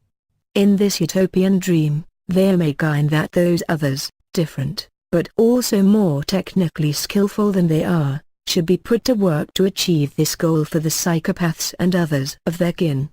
We, they say, after all, will create a new government, one of justice. They are prepared to fight and to suffer for the sake of such a brave new world, and also, of course, to inflict suffering upon others. Such a vision justifies killing people, whose suffering does not move them to compassion because they are not quite specific. They do not realize that they will consequently meet with opposition which can last for generations. Subordinating a normal person to psychologically abnormal individuals had severe and deforming effects on his or her personality. It engenders trauma and neurosis. This is accomplished in a manner which generally evades conscious controls. Such a situation deprives the person of his natural rights, to practice his own mental hygiene, develop a sufficiently autonomous personality, and utilize his common sense. In the light of natural law, it thus constitutes a kind of crime, which can appear at any social scale, in any context, although it is not mentioned in any code of law. We have already discussed the nature of some pathological personalities, for example frontal characteropathy, and how they can deform the personalities of those with whom they interact. Essential psychopathy has exceptionally intense effects in this manner. Something mysterious gnaws into the personality of an individual at the mercy of the psychopath and is then fought like a demon. His emotions become chilled. His sense of psychological reality is stifled. This leads to decriterialization of thought and a feeling of helplessness, culminating in depressive reactions which can be so severe that psychiatrists sometimes misdiagnose them as a manic-depressive psychosis. Many people rebel against a psychopathic domination much earlier than such a crisis point and start searching for some way of liberating themselves from such an influence. Many life situations involve far less mysterious results of other psychological anomalies upon normal people, which are always unpleasant and destructive, and their carriers unscrupulous drives to dominate and take advantage of others. Governed by unpleasant experiences and feelings, as well as natural egoism, societies thus have good reason to reject such people, helping to push them into marginal positions in social life, including poverty and criminality. It is unfortunately almost the rule that such behavior is amenable to moralizing justification in our natural worldview categories. Most members of society feel entitled to protect their own persons and property and enact legislation for that purpose. Being based on natural perception of phenomena, and on emotional motivations instead of an objective understanding of the problems, such laws in no way serve to safeguard the kind of order and safety we would like. Psychopaths and other deviants merely perceive such laws as a force which needs to be battled. To individuals with various psychological deviations, the social structure dominated by normal people and their conceptual world appears to be a system of force and oppression. Psychopaths reach such a conclusion as a rule. If, at the same time, a good deal of injustice does in fact exist in a given society, pathological feelings of unfairness and suggestive statements emanating from deviants can resonate among those who have truly been treated unfairly. Revolutionary doctrines may then be easily propagated among both groups, although each group has completely different reasons for favoring such ideas. The presence of pathogenic bacteria in our environment is a common phenomenon. However, it is not the single decisive factor that determines whether an individual or a society becomes ill, since natural and artificial immunity as well as medical assistance may play a role as well. Similarly, psychopathological factors alone do not, themselves, decide about the spread of evil. Other factors have parallel importance, socio-economic conditions, and the moral and intellectual deficits. Individuals and nations that are able to endure injustice in the name of moral values can more easily find a way out of such difficulties without resorting to violent means.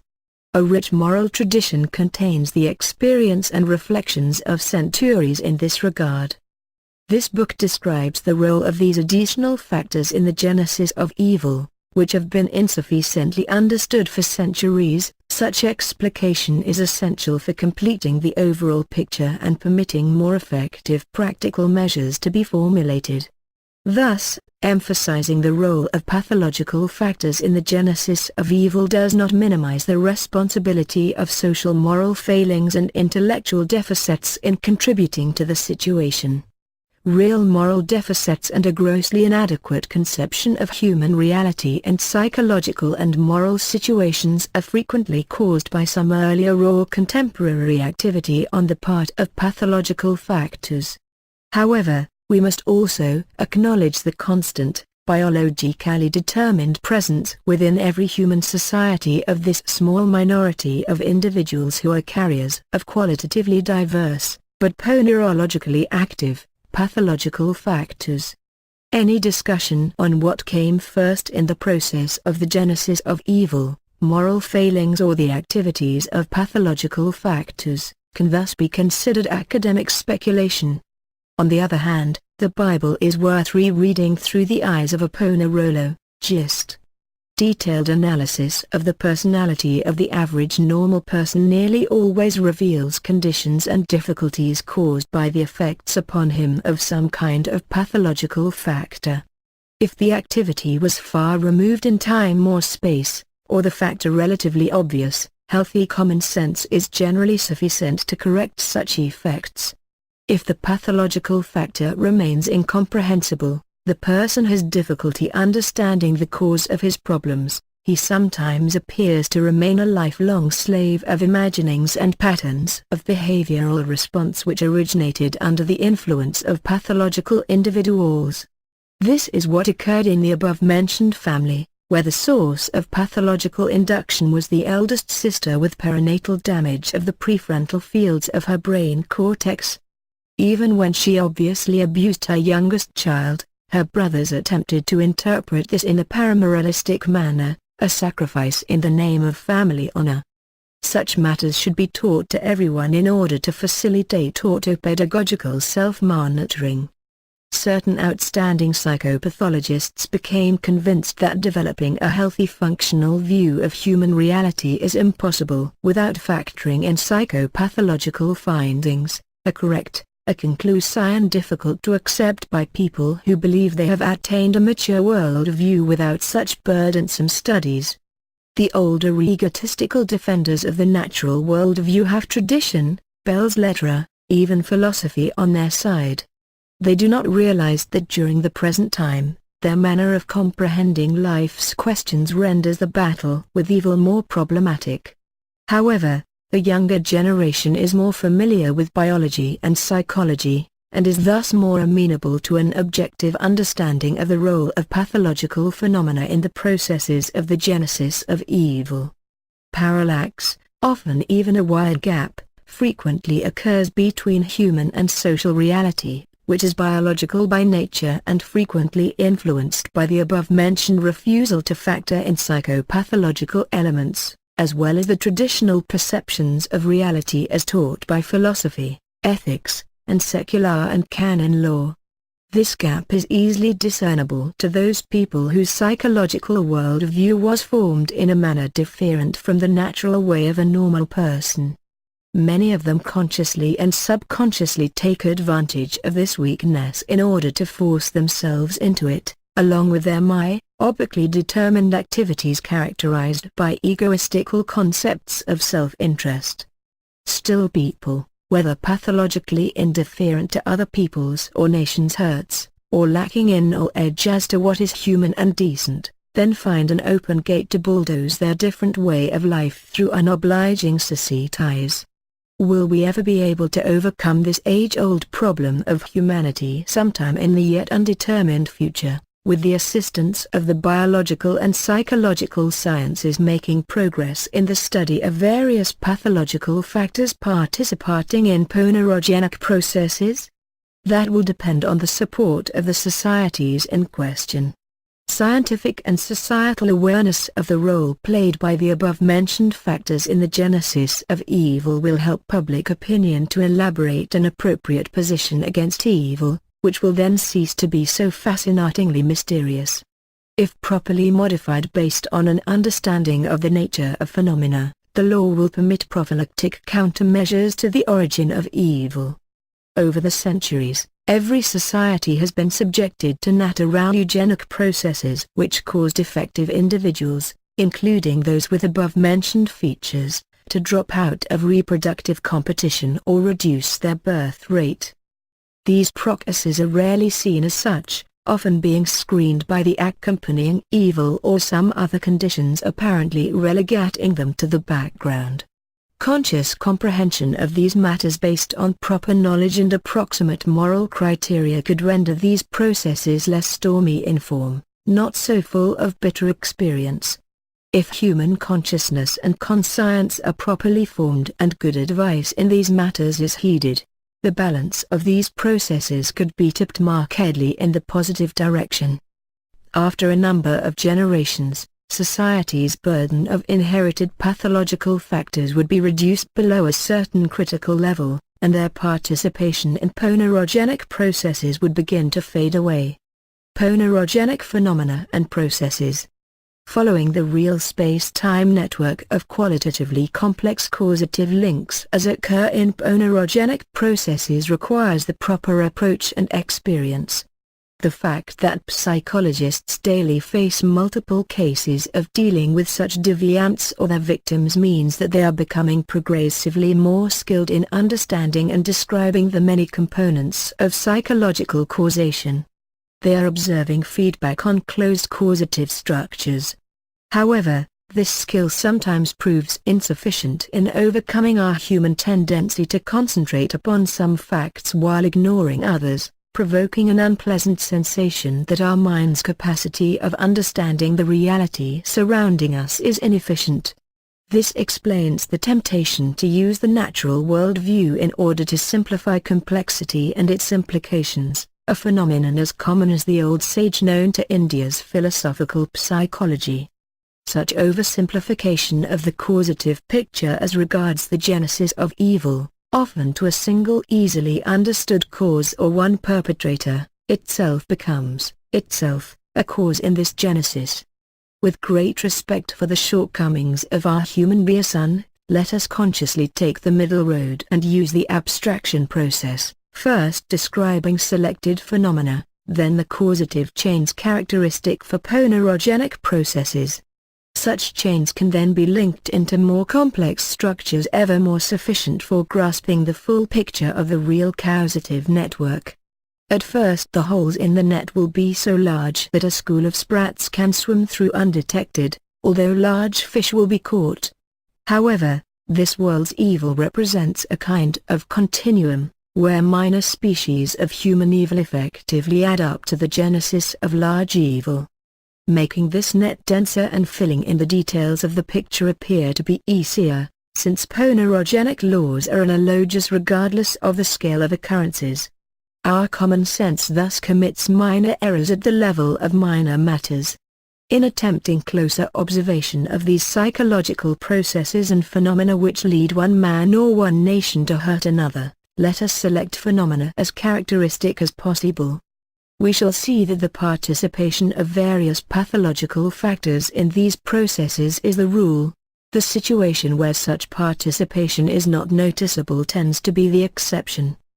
The second chapter sketched the human instinctive substratum's role in our personality development, the formation of the natural world view, and societal links and structures. We also indicated that our social, psychological, and moral concepts, as well as our natural forms of reaction, are not adequate for every situation with which life confronts us. We generally wind up hurting someone if we act according to our natural concepts and reactive archetypes in situations which seem to be appropriate to our imaginings, although they are in fact essentially different. As a rule, such different situations allowing appropriate reactions occur because some pathological factor difficult to understand has entered the picture. Thus, the practical value of our natural worldview generally ends where psychopathology begins. Familiarity with this common weakness of human nature and the normal person's naivete is part of the specific knowledge we find in many psychopathic individuals, as well some characteropaths.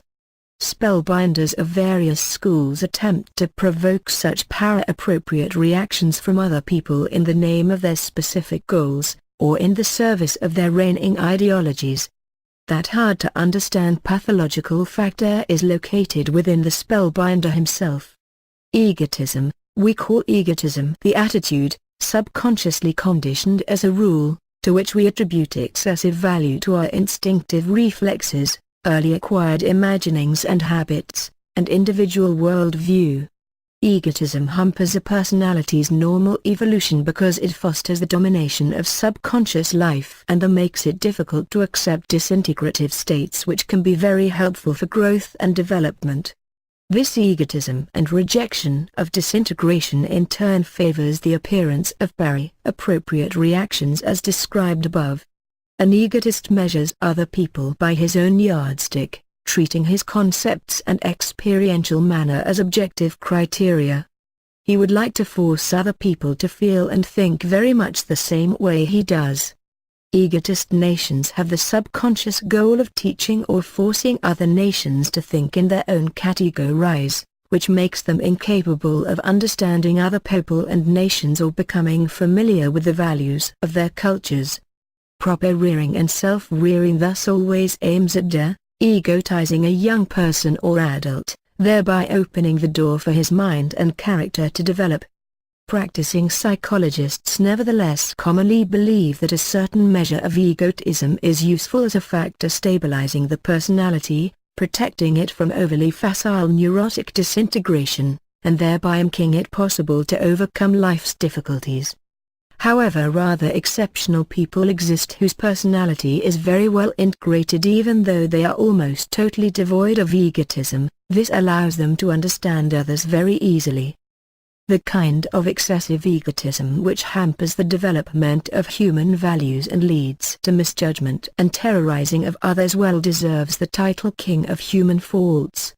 Difficulties, disputes, serious problems, and neurotic reactions sprout up in everyone around such an egotist like mushrooms after a rainfall. Egotist nations start wasting money and effort in order to achieve goals derived from their erroneous reasoning and overly emotional reactions. Their inability to acknowledge other nations' values and dissimilarities, derived from other cultural traditions, leads to conflict and war. We can differentiate between primary and secondary egotism. The former comes from a more natural process, namely the child's natural egotism and child-rearing errors that tend to perpetuate this childish egotism. The secondary one occurs when a personality that has overcome his childish egotism regresses to this state under stress, which leads to an artificial attitude characterized by greater aggression and social noxiousness. Excessive egotism is a constant property of the hysterical personality, whether their hysteria be primary or secondary. That is why the increase in a nation's egotism should be attributed to the above-described hysterical cycle before anything else. If we analyze the development of excessively egotistical personalities, we often find some non-pathological causes, such as having been raised in a constricted and overly routine environment or by persons less intelligent than the child. However, the main reason for the development of an overly egotistical personality in a normal person is contamination, through psychological induction, by excessively egotistical or hysterical persons who, themselves, developed this characteristic under the influence of various pathological causes. Most of the above-described genetic deviations cause the development of pathologically egotistical personalities, among other things. Many people with various hereditary deviations and acquired defects develop pathological egotism. For such people, forcing others in their environment, whole social groups, and, if possible, entire nations, to feel and think like themselves becomes an internal necessity, a ruling concept. A game that a normal person would not take seriously can become a lifelong goal for them, the object of effort, sacrifices, and cunning psychological strategy. Pathological egotism derives from repressing from one's field of consciousness any objectionable, self-critical associations referring to one's own nature or normality. Dramatic questions such as who is abnormal here, me or this world of people who feel and think differently, are answered in the world's disfavor. Such egotism is always linked to a dissimulative attitude, with a collective mask over some pathological quality being hidden from consciousness, both one's own and that of other people. The greatest intensity of such egotism can be found in the prefrontal characteropathy described above. The importance of the contribution of this kind of egotism to the genesis of evil thus hardly needs elaboration. It is a primarily societal influence, egotizing or traumatizing others, which in turn causes further difficulties. Pathological egotism is a constant component of variegated states wherein someone who appears to be normal, although he is in fact not quite so, is driven by motivations or battles for goals a normal person considers unrealistic or unlikely. The average person might ask, what could he expect to gain by that? Environmental opinion, however, often interprets such a situation in accordance with common sense and is thus prone to accept a more likely version of the situation and events. Such interpretation often results in human tragedy. We should thus always remember that the principle of law qui prodest becomes illusory whenever some pathological factor enters the picture. Moralizing interpretation, the tendency to impart a moralizing interpretation upon essentially pathological phenomena is an aspect of human nature whose discernible substratum is encoded in our specific instinct, namely humans normally fail to differentiate between moral and biological evil. Moralizing always surfaces, albeit to varying degrees, within the natural psychological and moral worldview, which is why we should consider this tendency a permanent error of public opinion. We may curb it with increased self-knowledge, but overcoming it requires specific knowledge in the psychopathological area. Young people and less cultured circles always tend towards such interpretations, although it characterizes traditional aesthetes too, which intensifies whenever our natural reflexes take over control from reason, that is in hysterical states, and in direct proportion to the intensity of egotism. We close the door to a causative comprehension of phenomena and open it to vengeful emotions and psychological error whenever we impose a moralistic interpretation upon faults and errors in human behavior, which are in fact largely derived from the various influences of pathological factors, whether mentioned above or not, which are often obscured from minds untrained in this area. We thereby also permit these factors to continue their ponerogenic activities, both within ourselves and others. Nothing poisons the human soul and deprives us of our capacity to understand reality more objectively than this very obedience to that common human tendency to take a moralistic view of human behavior. Practically speaking, to say the least, each instance of behavior that seriously hurts some other person contains within its psychological genesis the influence of some pathological factors, among other things, of course. Therefore, any interpretation of the causes of evil which would limit itself to moral categories is an inappropriate perception of reality. This can lead, generally speaking, to erroneous behavior, limiting our capacity for counteraction of the causative factors of evil and opening the door for lust for revenge. This frequently starts a new fire in the ponerogenic processes. We shall therefore consider a unilaterally moral interpretation of the origins of evil to be wrong and immoral at all times. The idea of overcoming this common human inclination and its results can be considered a moral motive intertwined throughout ponerology. If we analyze the reasons why some people frequently overuse such emotionally loaded interpretations, often indignantly rejecting a more correct interpretation, we shall of course also discover pathological factors acting within them. Intensification of this tendency in such cases is caused by repressing from the field of consciousness any self-critical concepts concerning their own behavior and its internal reasons. The influence of such people causes this tendency to intensify in others. Paramoralisms, the conviction that moral values exist and that some actions violate moral rules, is so common and ancient a phenomenon that it seems to have some substratum at man's instinctive endowment level, although it is certainly not totally adequate for moral truth, and that it does not only represent centuries of experience, culture, religion, and socialization. Thus, any insinuation framed in moral slogans is always suggestive, even if the moral criteria used are just an ad hoc invention. Any act can thus be proved to be immoral or moral by means of such paramoralisms utilized as active suggestion, and people whose minds will succumb to such reasoning can always be found. In searching for an example of an evil act whose negative value would not elicit doubt in any social situation, ethics scholars frequently mention child abuse. However, psychologists often meet with paramoral affirmations of such behavior in their practice, such as in the above-mentioned family with the prefrontal field damage in the eldest sister. Her younger brothers emphatically insisted that their sister's sadistic treatment of her son was due to her exceptionally high moral qualifications, and they believed this by autosuggestion. Paramoralism somehow cunningly evades the control of our common sense, sometimes leading to acceptance or approval of behavior that is openly pathological. Paramoralistic statements and suggestions so often accompany various kinds of evil that they seem quite irreplaceable.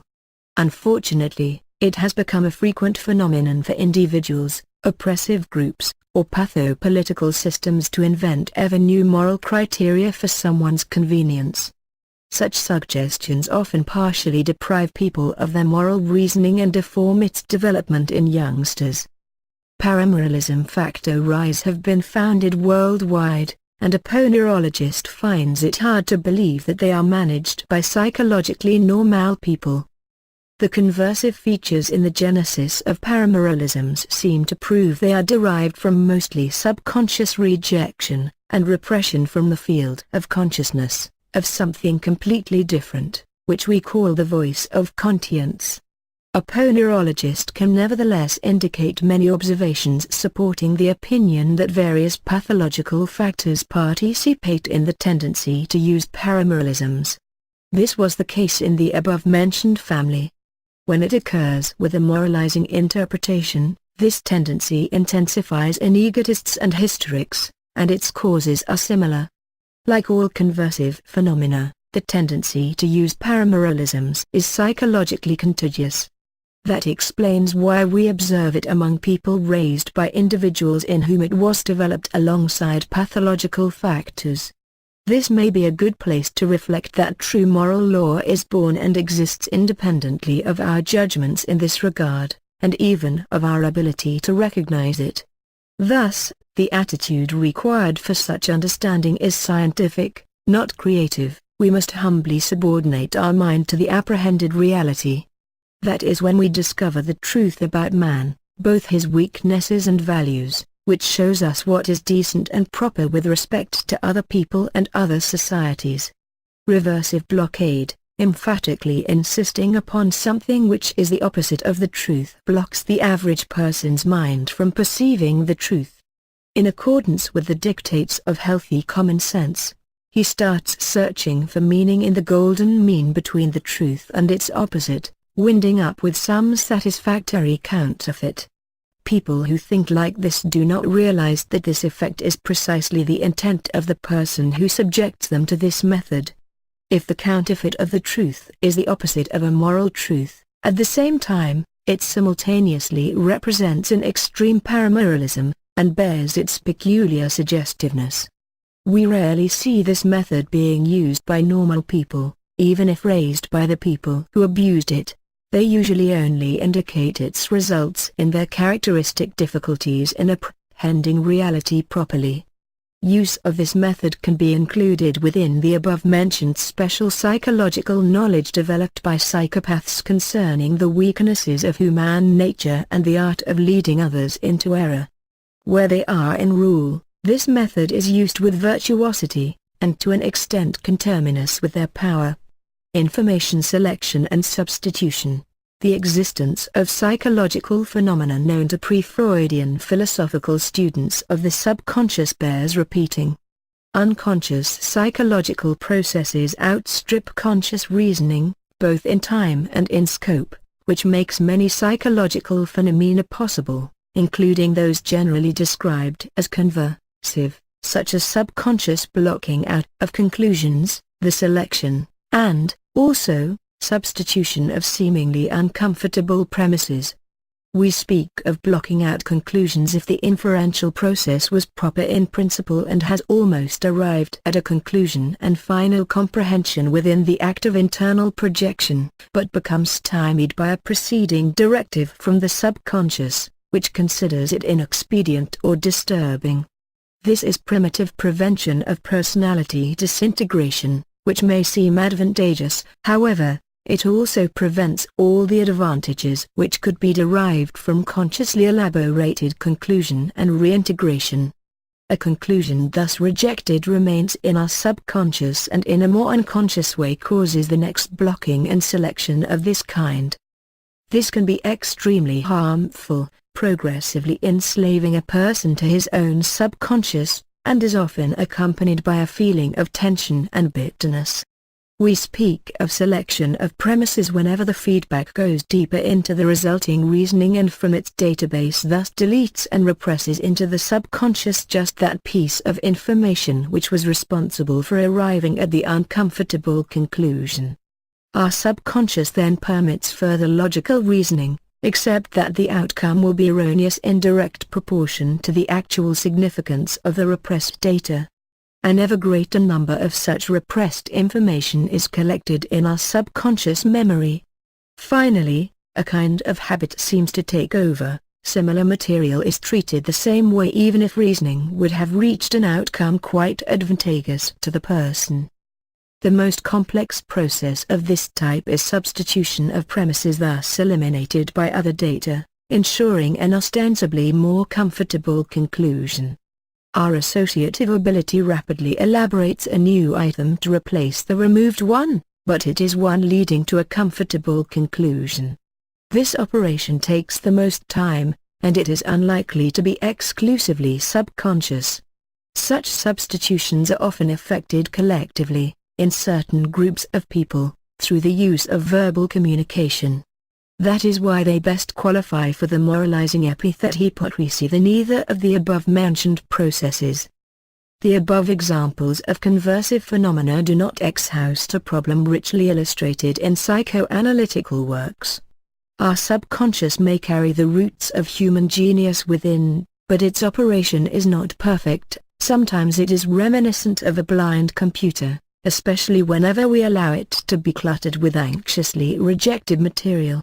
This explains why conscious monitoring, even at the price of courageously accepting disintegrative states, is likewise necessary to our nature, not to mention our individual and social good. There is no such thing as a person whose perfect self-knowledge allows him to eliminate all tendencies towards conversive thinking, but some people are relatively close to this state, while others remain slaves to these processes.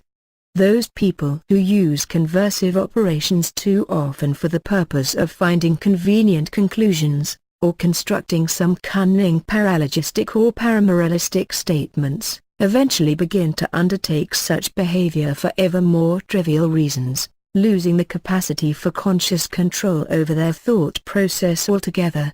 This necessarily leads to behavior errors which must be paid for by others as well as themselves. People who have lost their psychological hygiene and capacity of proper thought along this road also lose their natural critical faculties with regard to the statements and behavior of individuals whose abnormal thought processes were formed on a substratum of pathological anomalies, whether inherited or acquired. hypocrites stop differentiating between pathological and normal individuals, thus opening an infection entry for the ponerologic role of pathological factors. Generally, each community contains people in whom similar methods of thinking were developed on a large scale, with their various deviations as a backdrop. We find this both in characteropathic and psychopathic personalities. Some have even been influenced by others to grow accustomed to such reasoning, since conversion thinking is highly contagious and can spread throughout an entire society. In happy times especially, the tendency for conversion thinking generally intensifies. It appears accompanied by a rising wave of hysteria in said society. Those who try to maintain common sense and proper reasoning finally wind up in the minority, feeling wronged because their human right to maintain psychological hygiene is violated by pressure from all sides. This means that unhappy times are not far away. We should point out that the erroneous thought processes described herein also, as a rule, violate the laws of logic with characteristic treachery. Educating people in the art of proper reasoning can thus serve to counteract such tendencies. It has a hallowed age-old tradition which seems to have been insufficiently effective for centuries. As an example, according to the laws of logic, a question containing an erroneous or unconfirmed suggestion has no answer. Nevertheless, not only does operating with such questions become epidemic among people with a tendency to conversion thinking, and a source of terror when used by psychopathical individuals, it also occurs among people who think normally, or even those who have studied logic. This decreasing tendency in a society's capacity for proper thought should be counteracted, since it also lowers its immunity to ponerogenic processes. An effective measure would be teaching both proper thought and skillful detection of errors in thought. The front of such education should be expanded, including psychology, psychopathology, and the science described herein, for the purpose of raising people who can easily detect any paralogism. Spellbinders. In order to comprehend ponerogenic pathways of contagion, especially those acting in a wider social context, let us observe the roles and personalities of individuals we shall call spellbinders, who are highly active in this area in spite of their statistically negligible number. Spellbinders are generally the carriers of various pathological factors, some characteropathies, and some inherited anomalies. Individuals with malformations of their personalities frequently play similar roles, although the social scale of influence remains small, family or neighborhood, and does not cross certain boundaries of decency. Spellbinders are characterized by pathological egotism. Such a person is forced by some internal causes to make an early choice between two possibilities. The first is forcing other people to think and experience things in a manner similar to his own. The second is a feeling of being lonely and different, a pathological misfit in social life. Sometimes the choice is either snake charming or suicide. Triumphant repression of self-critical or unpleasant concepts from the field of consciousness gradually gives rise to the phenomena of conversion thinking, or paralogistics, paramoral isms, and the use of reversion blockades. They stream so profusely from the mind and mouth of the spellbinder that they flood the average person's mind. Everything becomes subordinated to the spellbinder's overcompensatory conviction that they are exceptional, sometimes even messianic. An ideology emerges from this conviction, true in part, whose value is supposedly superior. However, if we analyze the exact functions of such an ideology in the spellbinder's personality, we perceive that it is nothing other than a means of self-charming, useful for repressing those tormenting self-critical associations into the subconscious. The ideology's instrumental role in influencing other people also serves the spellbinder's needs. The spellbinder believes that he will always find converts to his ideology, and most often, they are right. However, they feel shock, or even paramoral indignation, when it turns out that their influence extends to only a limited minority, while most people's attitude to their activities remains critical, pained and disturbed. The spellbinder is thus confronted with a choice: either withdraw back into his void or strengthen his position by improving the effectiveness of his activities. The spellbinder places on a high moral plane anyone who has succumbed to his influence and incorporated the experiential method he imposes. He showers such people with attention and property, if possible. Critics are met with moral outrage. It can even be proclaimed that the compliant minority is in fact the moral majority, since it professes the best ideology and honors a leader whose qualities are above average. Such activity is always necessarily characterized by the inability to foresee its final results, something obvious from the psychological point of view because its substratum contains pathological phenomena, and both spellbinding and self-charming make it impossible to perceive reality accurately enough to foresee results logically. However, spellbinders nurture great optimism and harbor visions of future triumphs similar to those they enjoyed over their own crippled souls. It is also possible for optimism to be a pathological symptom. In a healthy society, the activities of spellbinders meet with criticism effective enough to stifle them quickly. However, when they are preceded by conditions operating destructively upon common sense and social order, such as social injustice, cultural backwardness, or intellectually limited rulers sometimes manifesting pathological traits, spellbinders' activities have led entire societies into large-scale human tragedy. Such an individual fishes an environment or society for people amenable to his influence, deepening their psychological weaknesses until they finally join together in a ponerogenic union.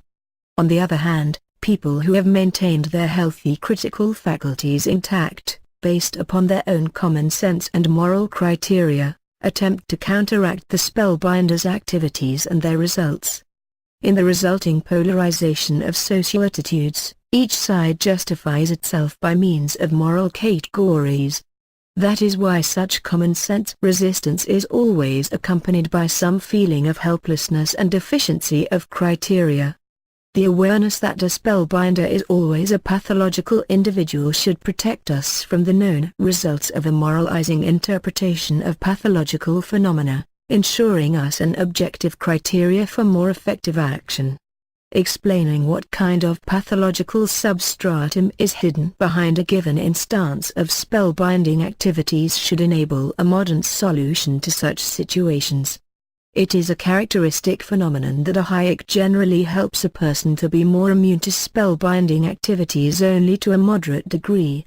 Actual differences in the formation of human attitudes to the influence of such activities should be attributed to other properties of human nature. The most decisive factor in assuming a critical attitude is good basic intelligence, which conditions our perception of psychological reality. We can also observe how a spellbinder's activities husk out amenable individuals with an astonishing regularity. We shall later return to the specific relations that occur among the spellbinder's personality, the ideology he expounds, and the choices made by those who easily seek more exhaustive clarification thereof would require separate study within the framework of general ponerology, a work intended for specialists, in order to explain some of those interesting phenomena which are still not properly understood today. Ponerogenic associations.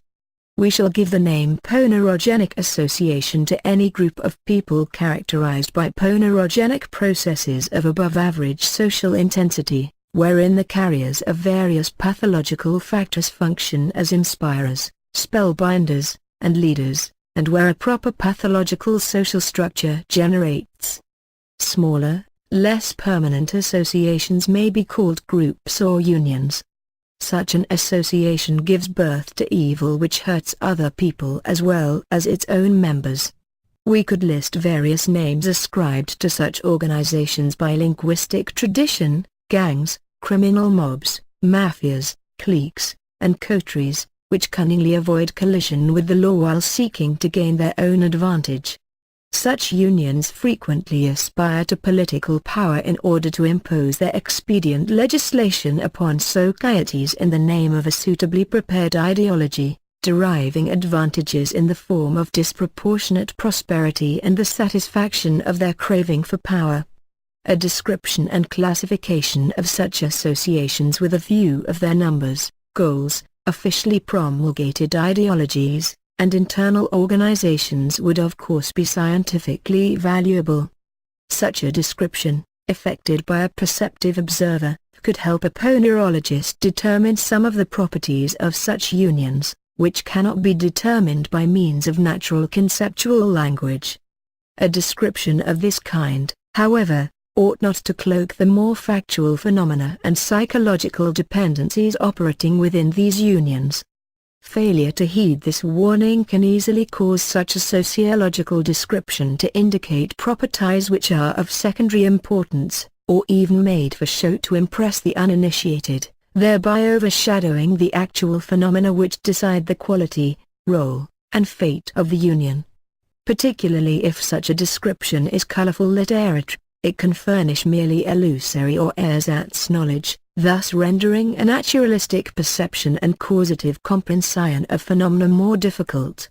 One phenomenon all ponerogenic groups and associations have in common is the fact that their members lose, or have already lost, the capacity to perceive pathological individuals as such, interpreting their behavior in a fascinated, heroic, or melodramatic ways.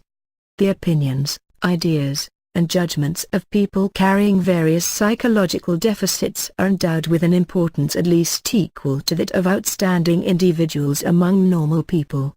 The atrophy of natural critical faculties with respect to pathological individuals becomes an opening to their activities, and, at the same time, a criterion for recognizing the association in concern as ponerogenic.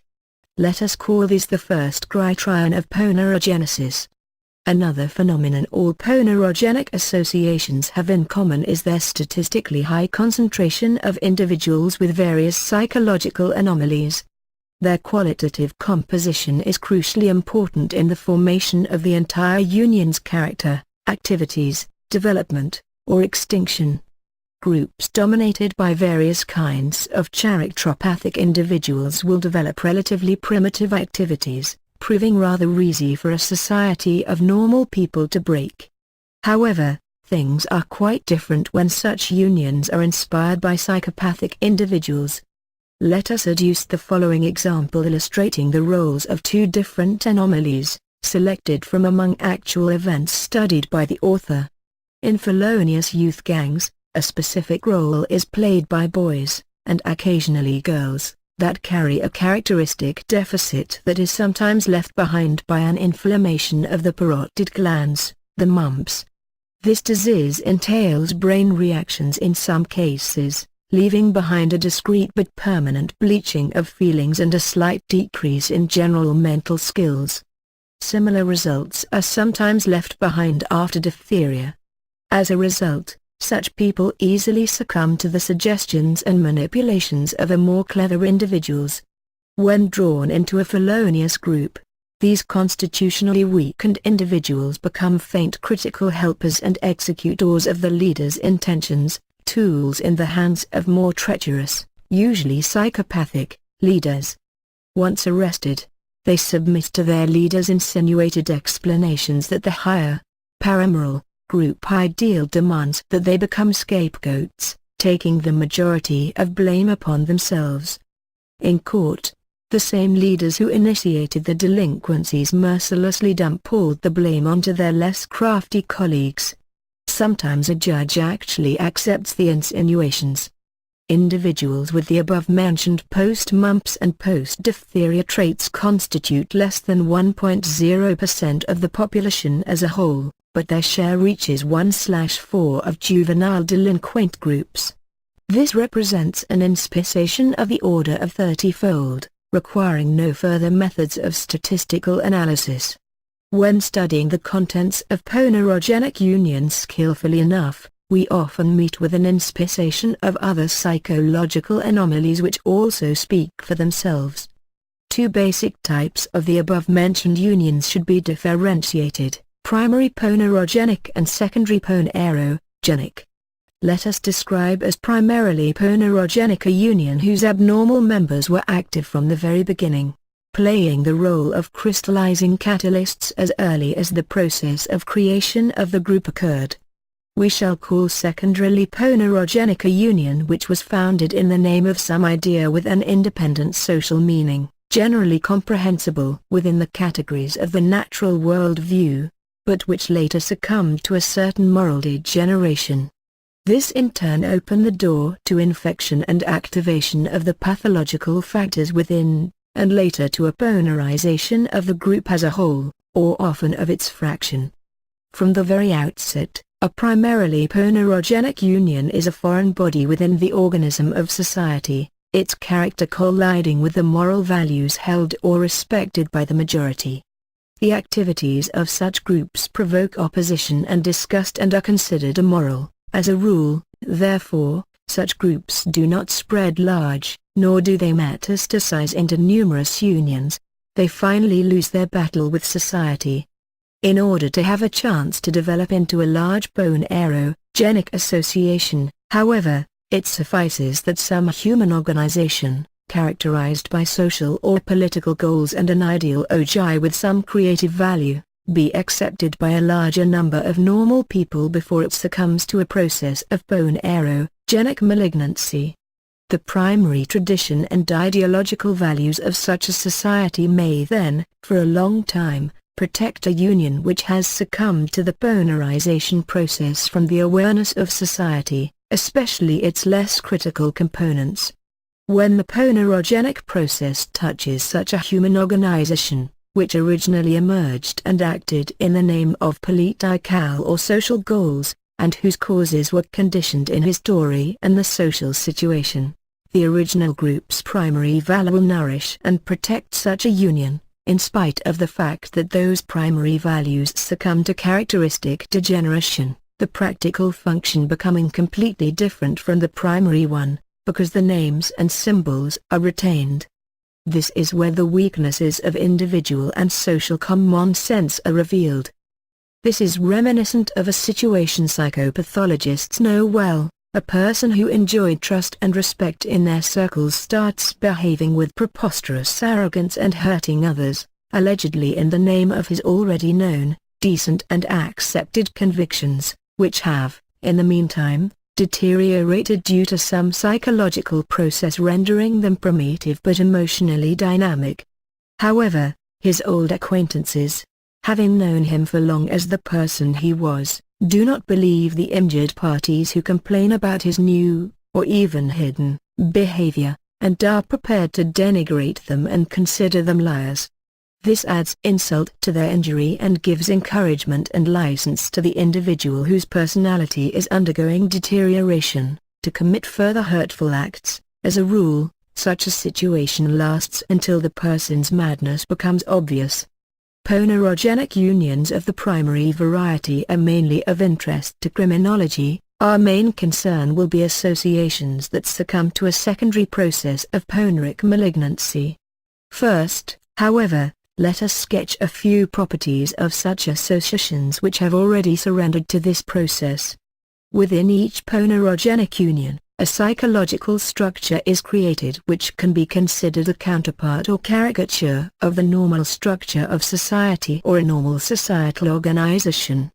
In a normal social organization, individuals with various psychological strengths and weaknesses complement each other's talents and characteristics. This structure is subjected to diachronic modification with regard to changes in the character of the association as a whole. The same is true of a ponerogenic union. Individuals with various psychological aberrations also complement each other's talents and characteristics. The earlier phase of a ponerogenic union's activity is usually dominated by characteropathic, particularly paranoid, individuals, who often play an inspirational or spellbinding role in the ponerization process.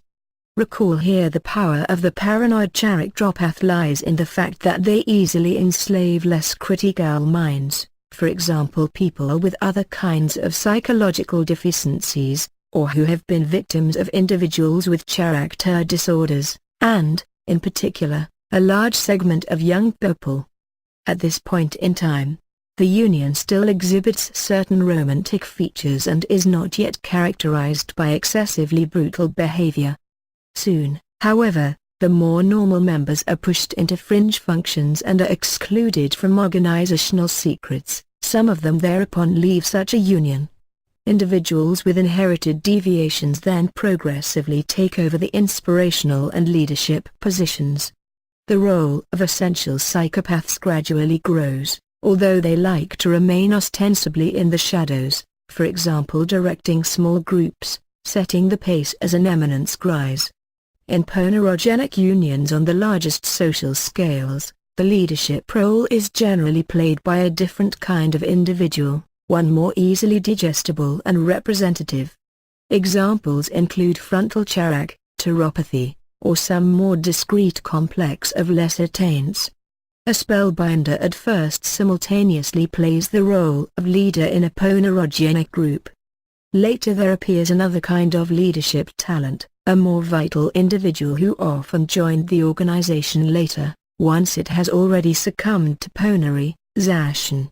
The spellbinding individual, being weaker, is forced to come to terms with being shunted into the shadows and recognizing the new leader's genius, or accept the threat of total failure. Roles are parceled out. The spellbinder needs support from the primitive but decisive leader, who in turn needs the spellbinder to uphold the association's ideology, so essential in maintaining the proper attitude on the part of those members of the rank and file who betray a tendency to criticism and doubt of the moral verity. The spellbinder's job then becomes to repackage the ideology appropriately, sliding new contents in under role titles, so that it can continue fulfilling its propaganda function under ever-changing conditions. He also has to uphold the leader's mystique inside and outside the association. Complete trust cannot exist between the two, however, since the leader secretly has contempt for the spellbinder and his ideology, whereas the spellbinder despises the leader for being such a coarse individual. A showdown is always probable, whoever is weaker becomes the loser. The structure of such a union undergoes further variegation and specialization. A chasm opens between the somewhat more normal members and the elite initiates who are, as a rule, more pathological. This later subgroup becomes ever more dominated by hereditary pathological factors, the former by the after effects of various diseases affecting the brain, less typically psychopathic individuals, and people whose malformed personalities were caused by early deprivation or brutal child-rearing methods on the part of pathological individuals. It soon develops that there is less and less room for normal people in the group at all. The leader's secrets and intentions are kept hidden from the union's proletariat. The products of the spellbinder's work must suffice for this segment. An observer watching such a union's activities from the outside and using the natural psychological worldview will always tend to overestimate the role of the leader and his allegedly autocratic function. The spellbinders and the propaganda apparatus are mobilized to maintain this erroneous outside opinion. The leader, however, is dependent upon the interests of the union, especially the elite initiates, to an extent greater than he himself knows. He wages a constant position-jockeying battle. He is an actor with a director.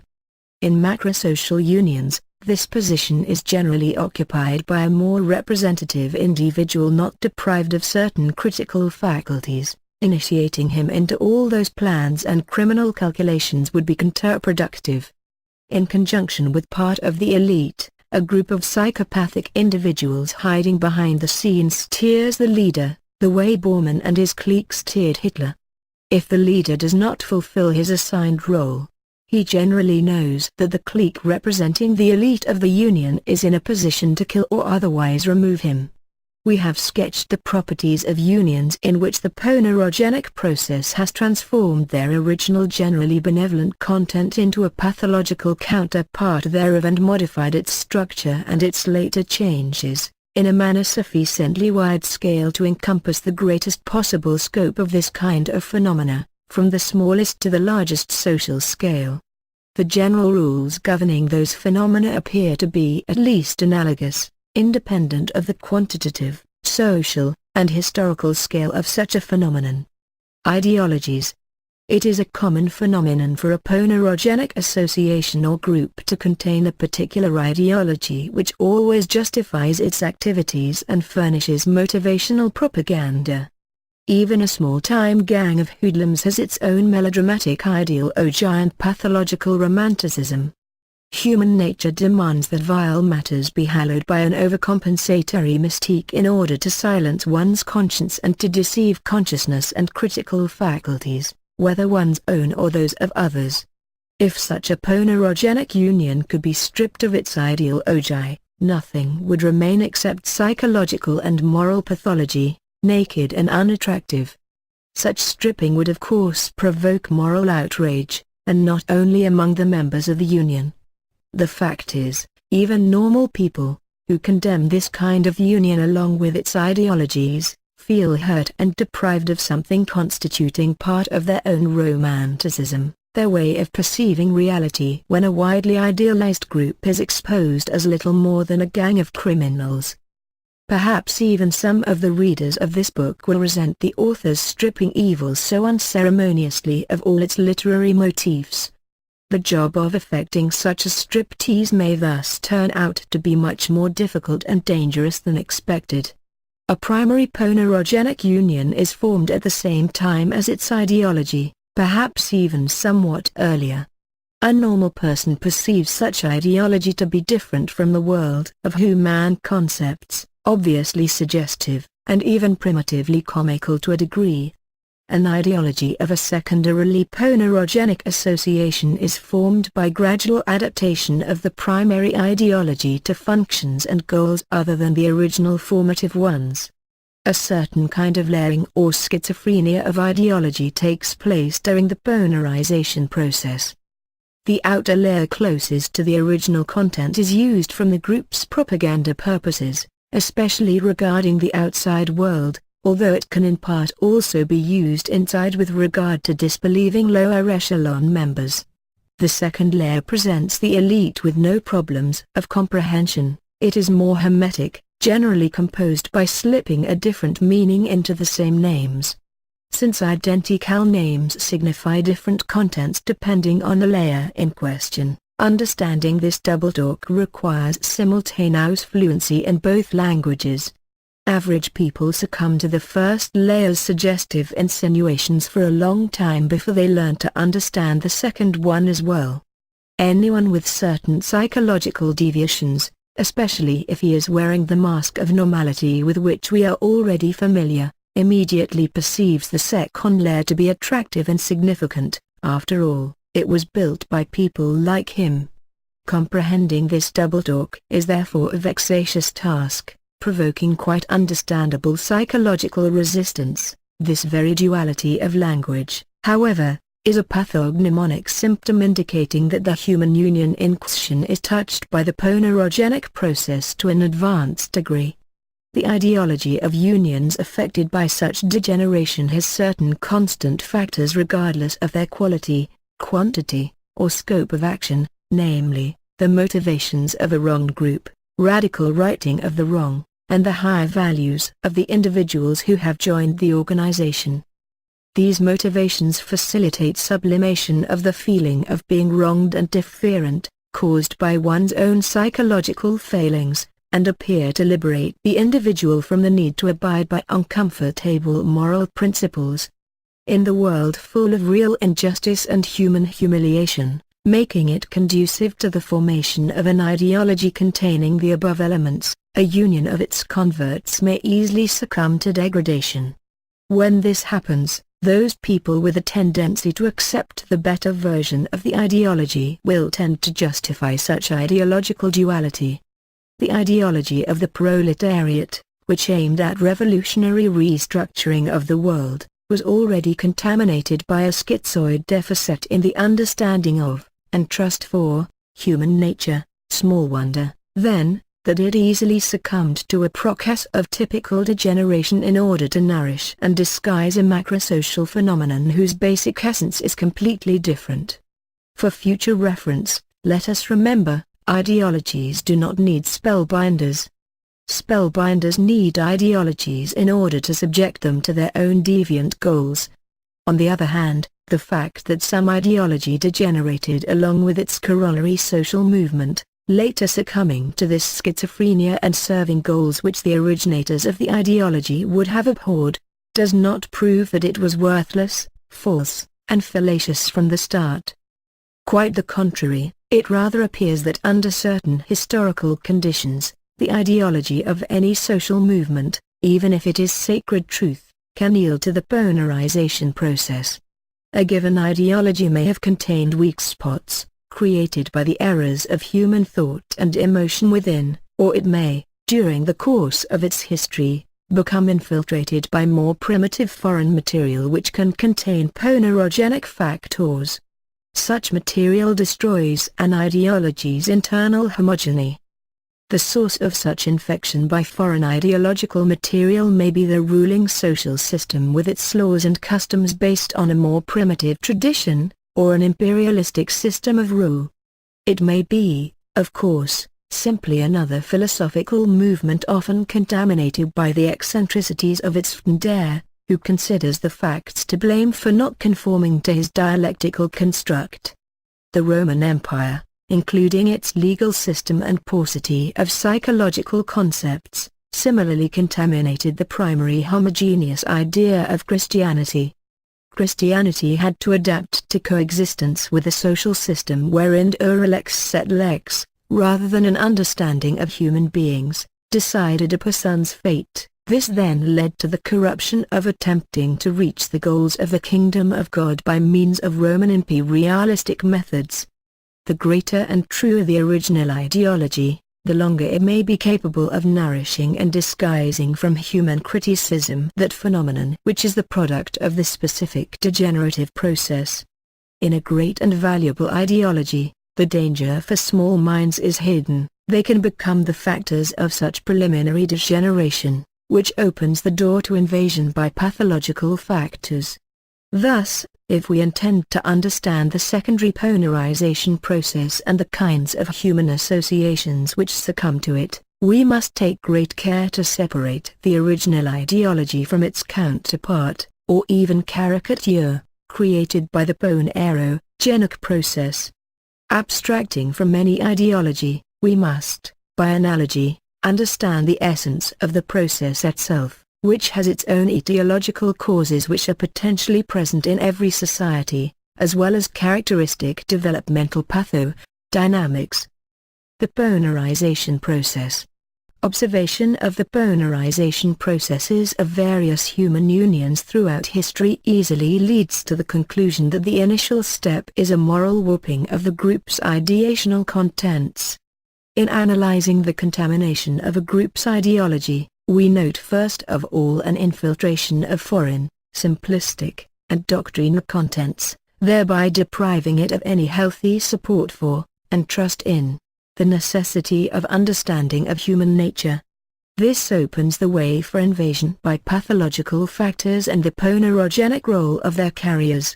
The example of the Roman legal system vis-a-vis early Christianity mentioned above, is a case in point. The Roman imperial and legal civilization was overly attached to matter and law, and created a legal system that was too rigid to accommodate any real aspects of psychological and spiritual life. This earthy foreign element infiltrated Christianity, resulting in the Catholic Church adopting imperial strategies to enforce its system on others by violence. This fact could justify the conviction of moralists that maintaining a union's ethical discipline and ideational purity is sufficient protection against derailing or hurtling into an insufficiently comprehended world of error.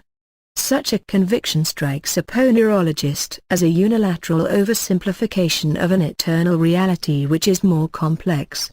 After all, the loosening of ethical and intellectual controls is sometimes a consequence of the direct or indirect influence of the omnipresent factors of the existence of deviance in any social group, along with some other non-pathological human weaknesses. Sometime during life, every human organism undergoes periods during which physiological and psychological resistance declines, facilitating development of bacteriological infection within. Similarly, a human association or social movement undergoes periods of crisis which weaken its ideational and moral cohesion. This may be caused by pressure on the part of other groups, a general spiritual crisis in the environment, or intensification of its hysterical condition. Just as more stringent sanitary measures are an obvious medical indication for a weakened organism, the development of conscious control over the activity of pathological factors is a ponerological indication. This is a crucial factor for prevention of tragedy during a society's periods of moral crisis. For centuries, individuals exhibiting various psychological anomalies have had the tendency to participate in the activities of human unions. This is made possible on the one hand by such groups' weaknesses, that is failure in adequate psychological knowledge. On the other hand, it deepens the moral failings and stifles the possibilities of utilizing healthy common sense and understanding matters objectively. In spite of the resulting tragedies and unhappiness, humanity has shown a certain progress, especially in the cognitive area. Therefore, a ponerologist may be cautiously optimistic. After all, by detecting and describing these aspects of the ponerization process of human groups, which could not be understood until recently, we shall be able to counteract such processes earlier and more effectively. Again, depth and breadth of knowledge of human psychological variations is crucial. Any human group affected by the process described herein is characterized by its increasing regression from natural common sense and the ability to perceive psychological reality. Someone considering this in terms of traditional categories might consider it an instance of turning into half-wits or the development of intellectual deficiencies and moral failings. A ponerological analysis of this process, however, indicates that pressure is being applied to the more normal part of the association by pathological factors present in certain individuals who have been allowed to participate in the group because the lack of good psychological knowledge has not mandated their exclusion. Thus, whenever we observe some group member being treated with no critical distance, although he betrays one of the psychological anomalies familiar to us, and his opinions being treated as at least equal to those of normal people, although they are based on a characteristically different view of human matters, we must derive the conclusion that this human group is affected by a ponerogenic process, and if measures are not taken the process shall continue to its logical conclusion. We shall treat this in accordance with the above described first criterion of ponerology, which retains its validity regardless of the qualitative and quantitative features of such a union. The atrophy of natural critical faculties with respect to pathological individuals becomes an opening to their activities, and, at the same time, a criterion for recognizing the association in concern as ponerogenic. Such a state of affairs simultaneously consists as a liminal, watershed, situation, whereupon further damage to people's healthy common sense and critical moral faculties becomes ever easier.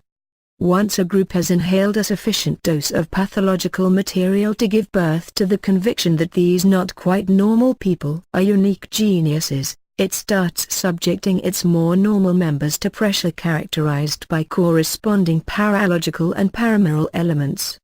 For many people, such pressure of collective opinion takes on attributes of a moral criterion. For others, it represents a kind of psychological terror ever more difficult to endure. The phenomenon of counter-selection thus occurs in this phase of ponerization. Individuals with a more normal sense of psychological reality leave after entering into conflict with the newly modified group. Simultaneously, individuals with various psychological anomalies join the group and easily find a way of life there. The former feel pushed into counter-revolutionary positions, and the latter can afford to remove their masks of sanity ever more often. People who have been thus thrown out of a ponerogenic association because they were too normal suffer bitterly. They are unable to understand their specific state. Their ideal, the reason they joined the group, which constituted a part of the meaning of life for them, has now been degraded, although they cannot find a rational basis for this fact. They feel wronged, they fight against demons they are not in a position to identify. The fact is their personalities have already been modified to a certain extent due to saturation by abnormal psychological material, especially psychopathic material. They easily fall into the opposite extreme in such cases, because unhealthy emotions rule their decisions. What they need is good psychological information in order to find the path of reason and measure. Based on a ponerologic understanding of their condition, psychotherapy could provide rapid positive results.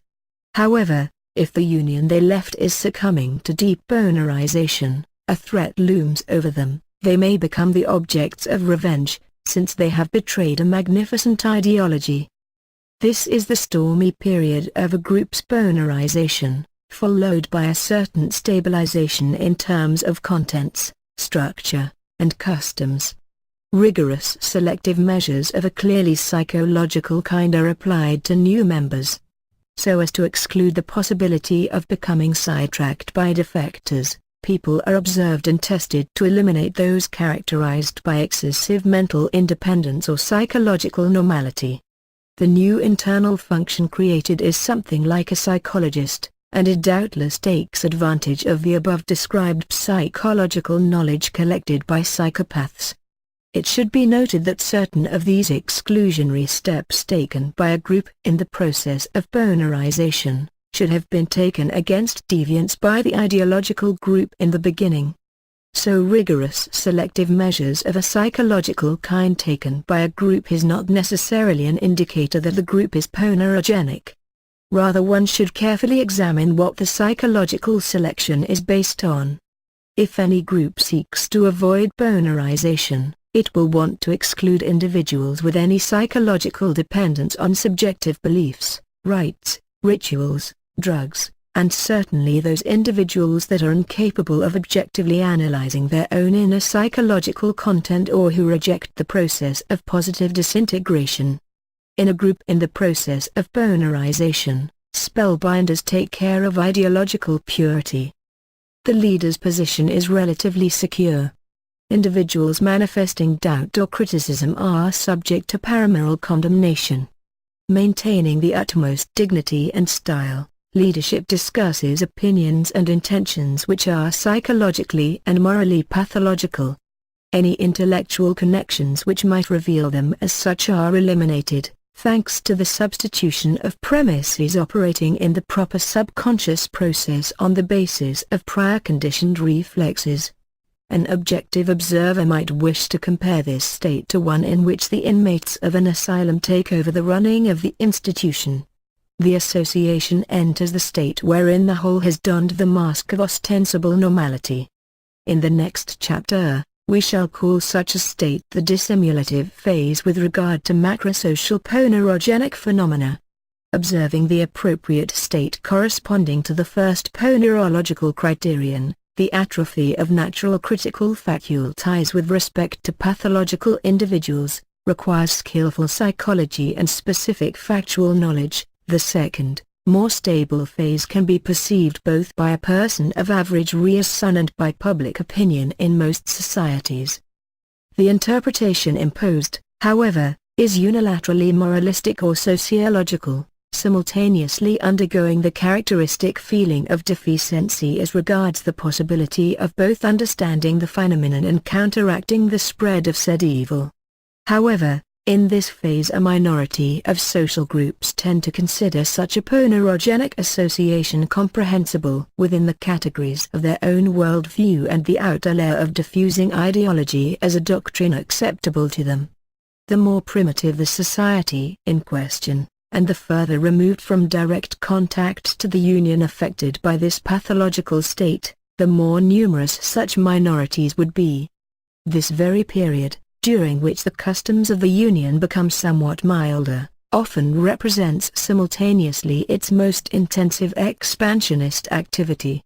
This period may last long, but not forever. Internally, the group is becoming progressively more pathological, finally showing its true qualitative colors again as its activities become ever clumsier. At this point, a society of normal people can easily threaten ponerologic associations, even at the macrosocial level. Macrosocial phenomena. When a ponerogenic process encompasses a society's entire ruling class, or nation, or when opposition from normal people is stifled, as a result of the mass character of the phenomenon, or by using spellbinding means and physical compulsion, including censorship, we are dealing with a macrosocial ponerologic phenomenon.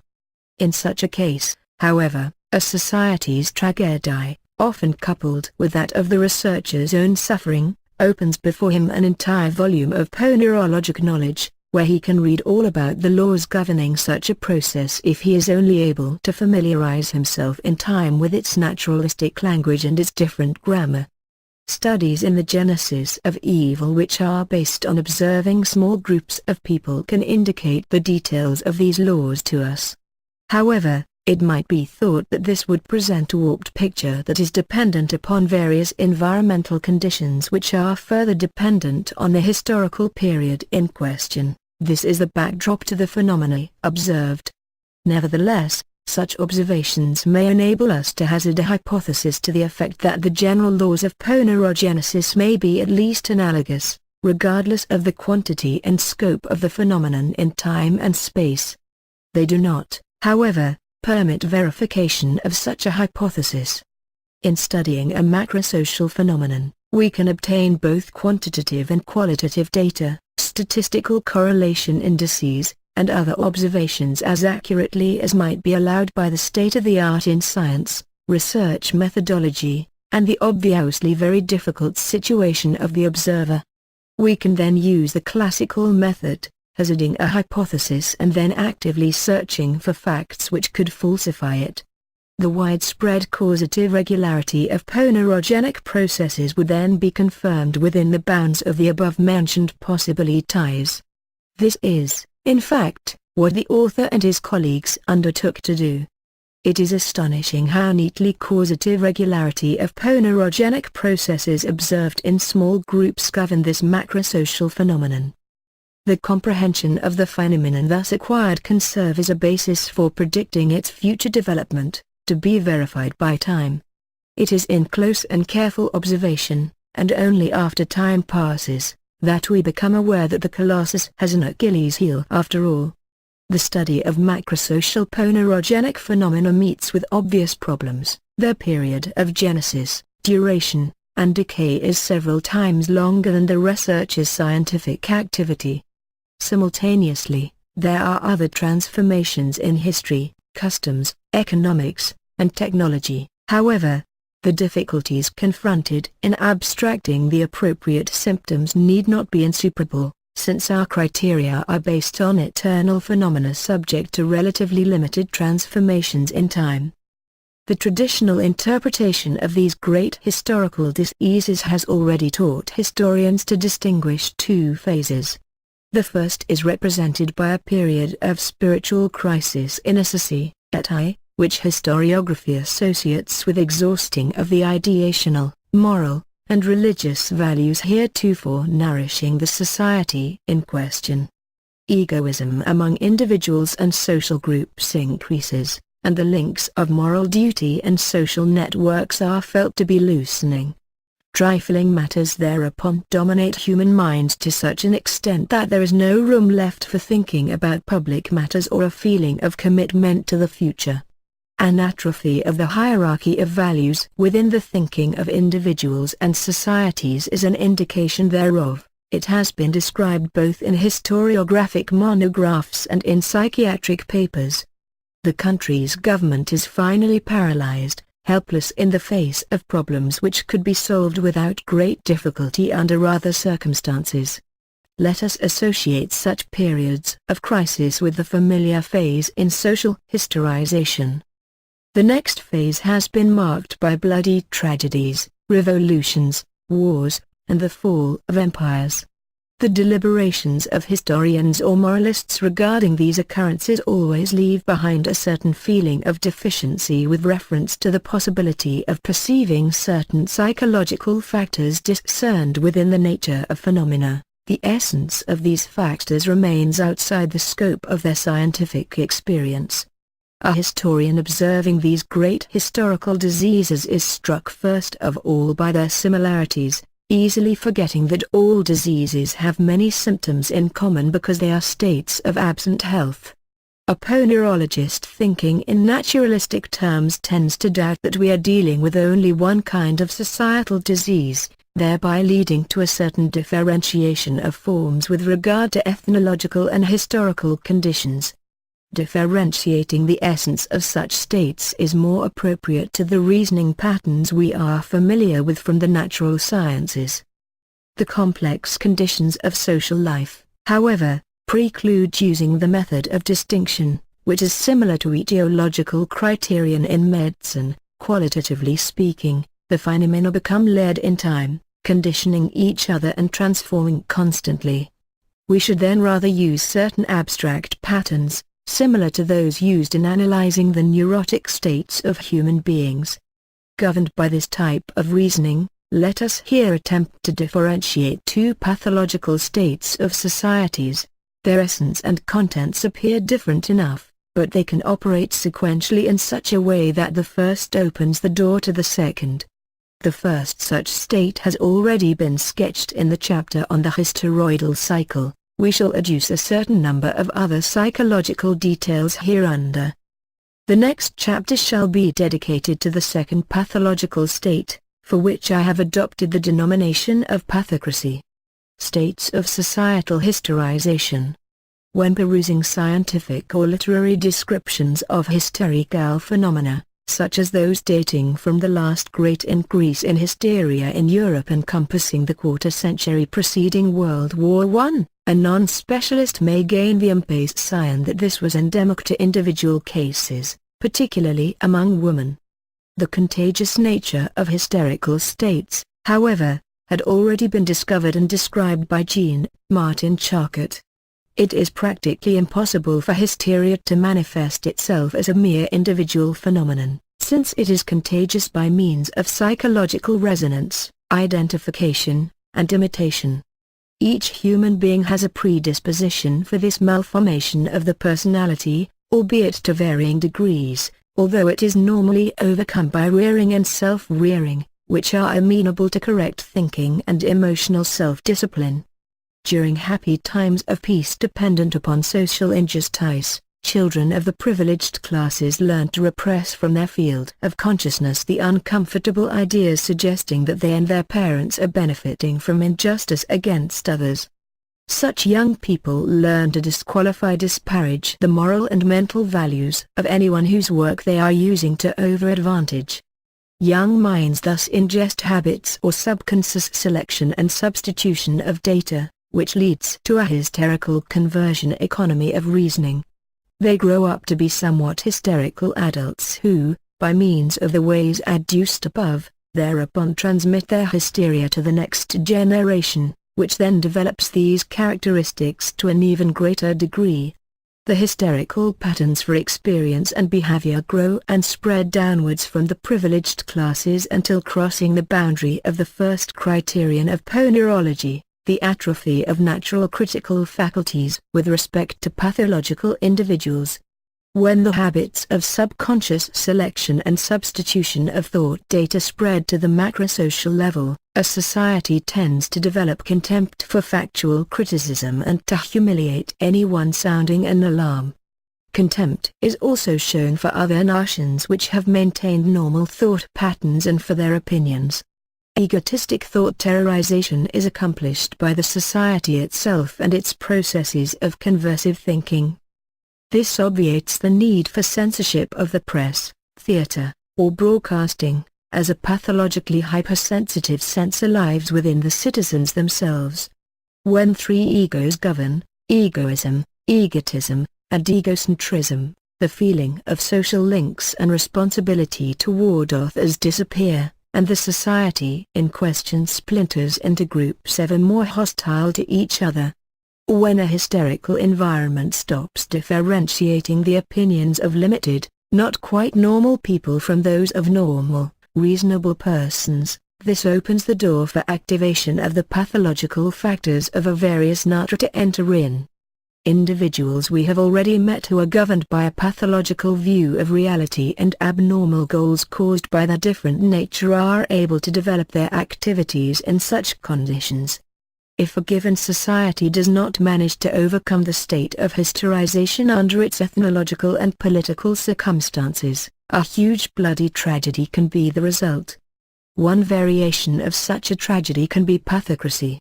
Thus, minor setbacks in terms of political failure or military defeat can be a warning in such a situation and may turn out to be a blessing in disguise if properly understood and allowed to become a factor in the regeneration of a society's normal thought patterns and customs.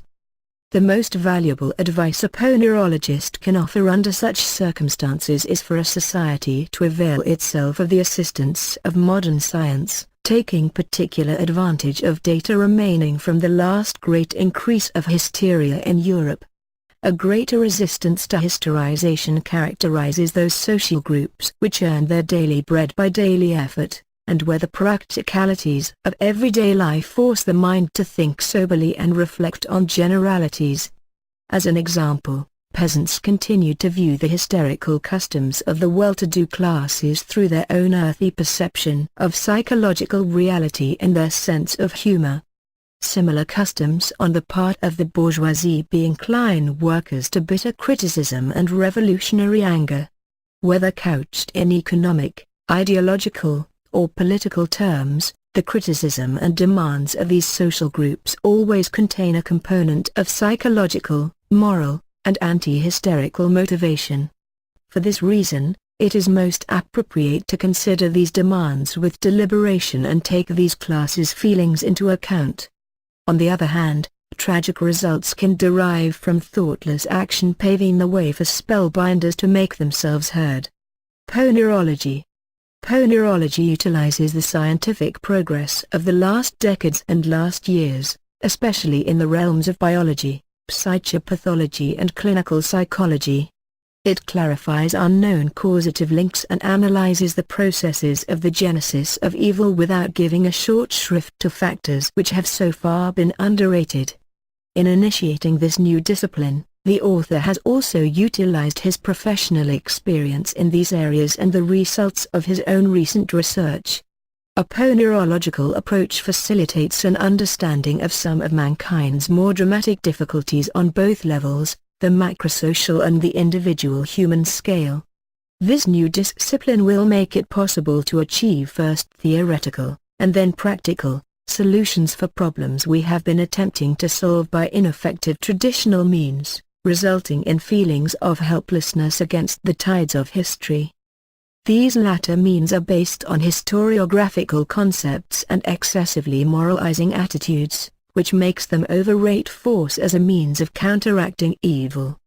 Ponerology can help equalize such one-sidedness by means of modern naturalistic thinking, supplementing our comprehension of the causes and genesis of evil with the facts necessary to build a more stable foundation for practical inhibition of the processes of ponerogenesis and counteraction of their results.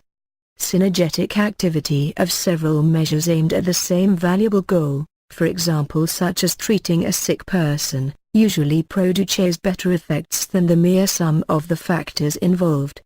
In building a second wing for the activities of moralistic efforts to date, ponerology will make it possible to achieve results which are also better than the sum of their useful effects.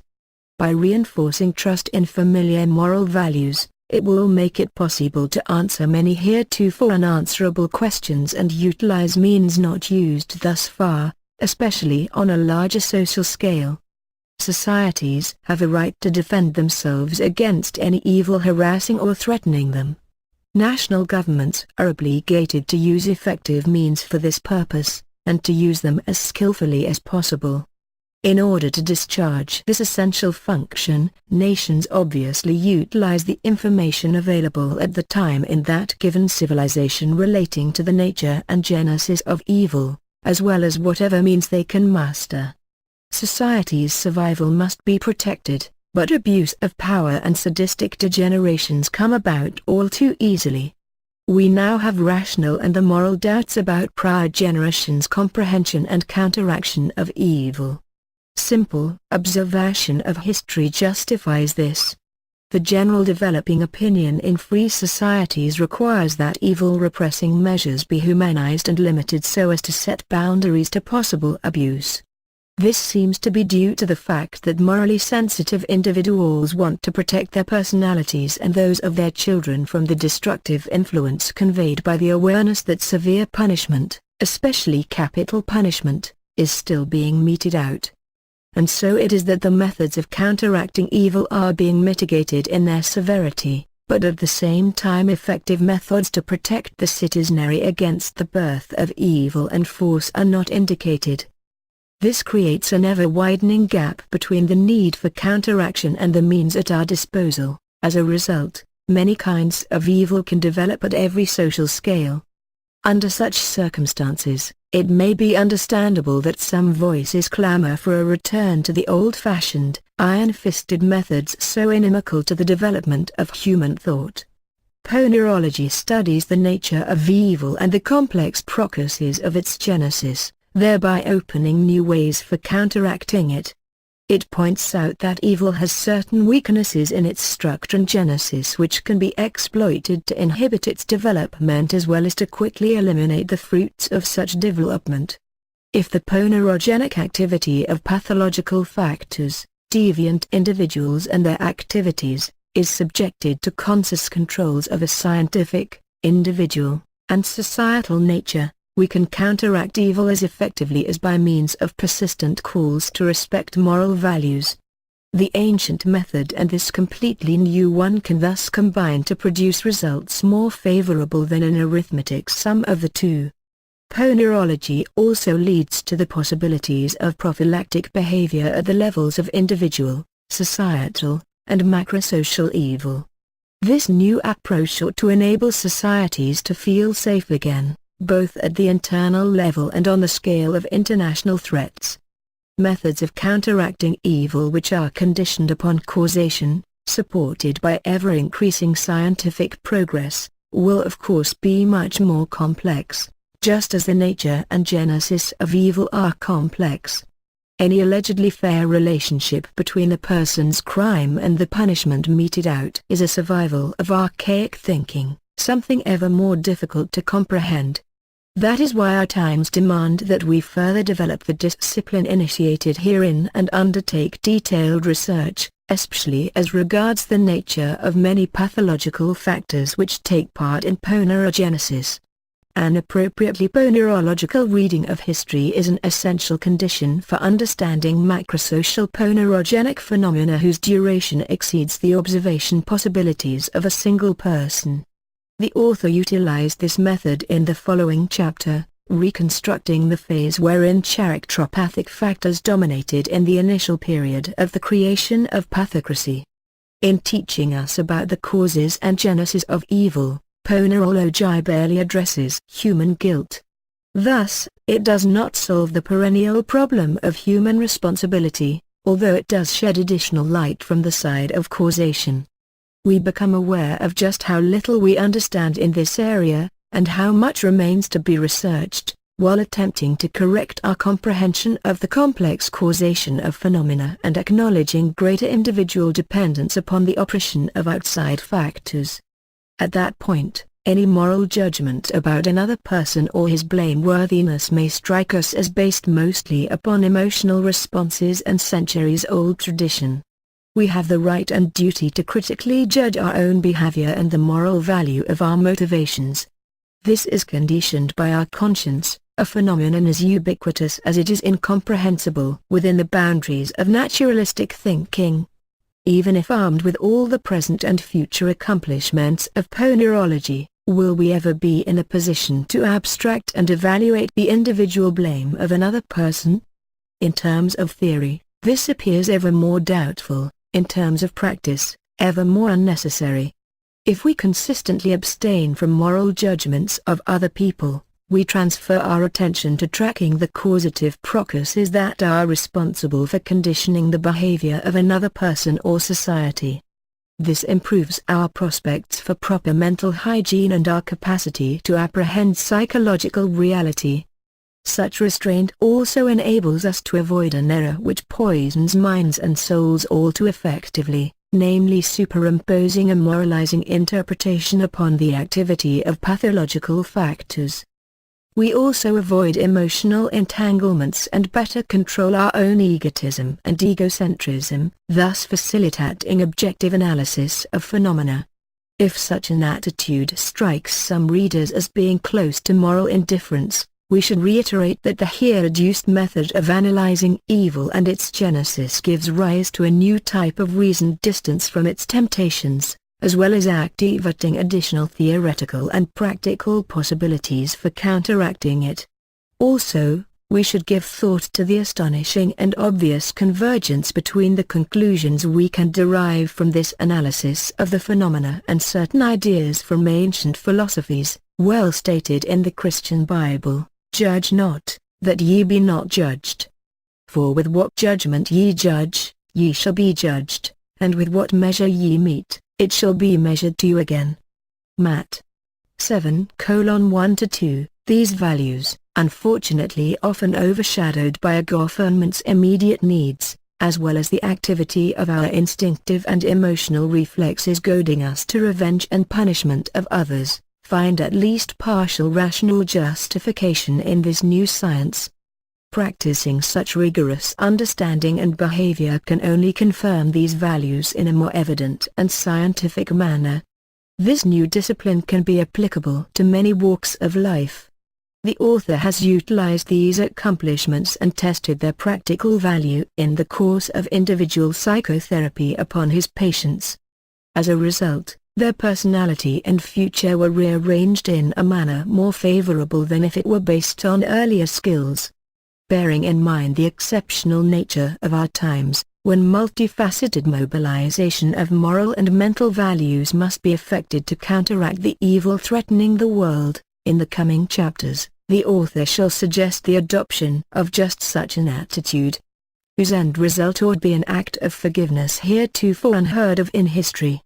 Keep in mind also that understanding and forgiveness does not exclude correction of conditions and taking prophylactic measures. Disentangling the Gordian knot of present times, composed of the macrosocial pathological phenomenon threatening our future, may appear impossible without the development and utilization of this new discipline. This knot can no longer be cut with a sword. A psychologist cannot afford to be as impatient as Alexander the Great. That is why we have here described it within the indispensable scope, adaptation, and selection of data, so as to enable clarification of the problems to be discussed later in the book. Perhaps the future will make it possible to elaborate a general theoretical work,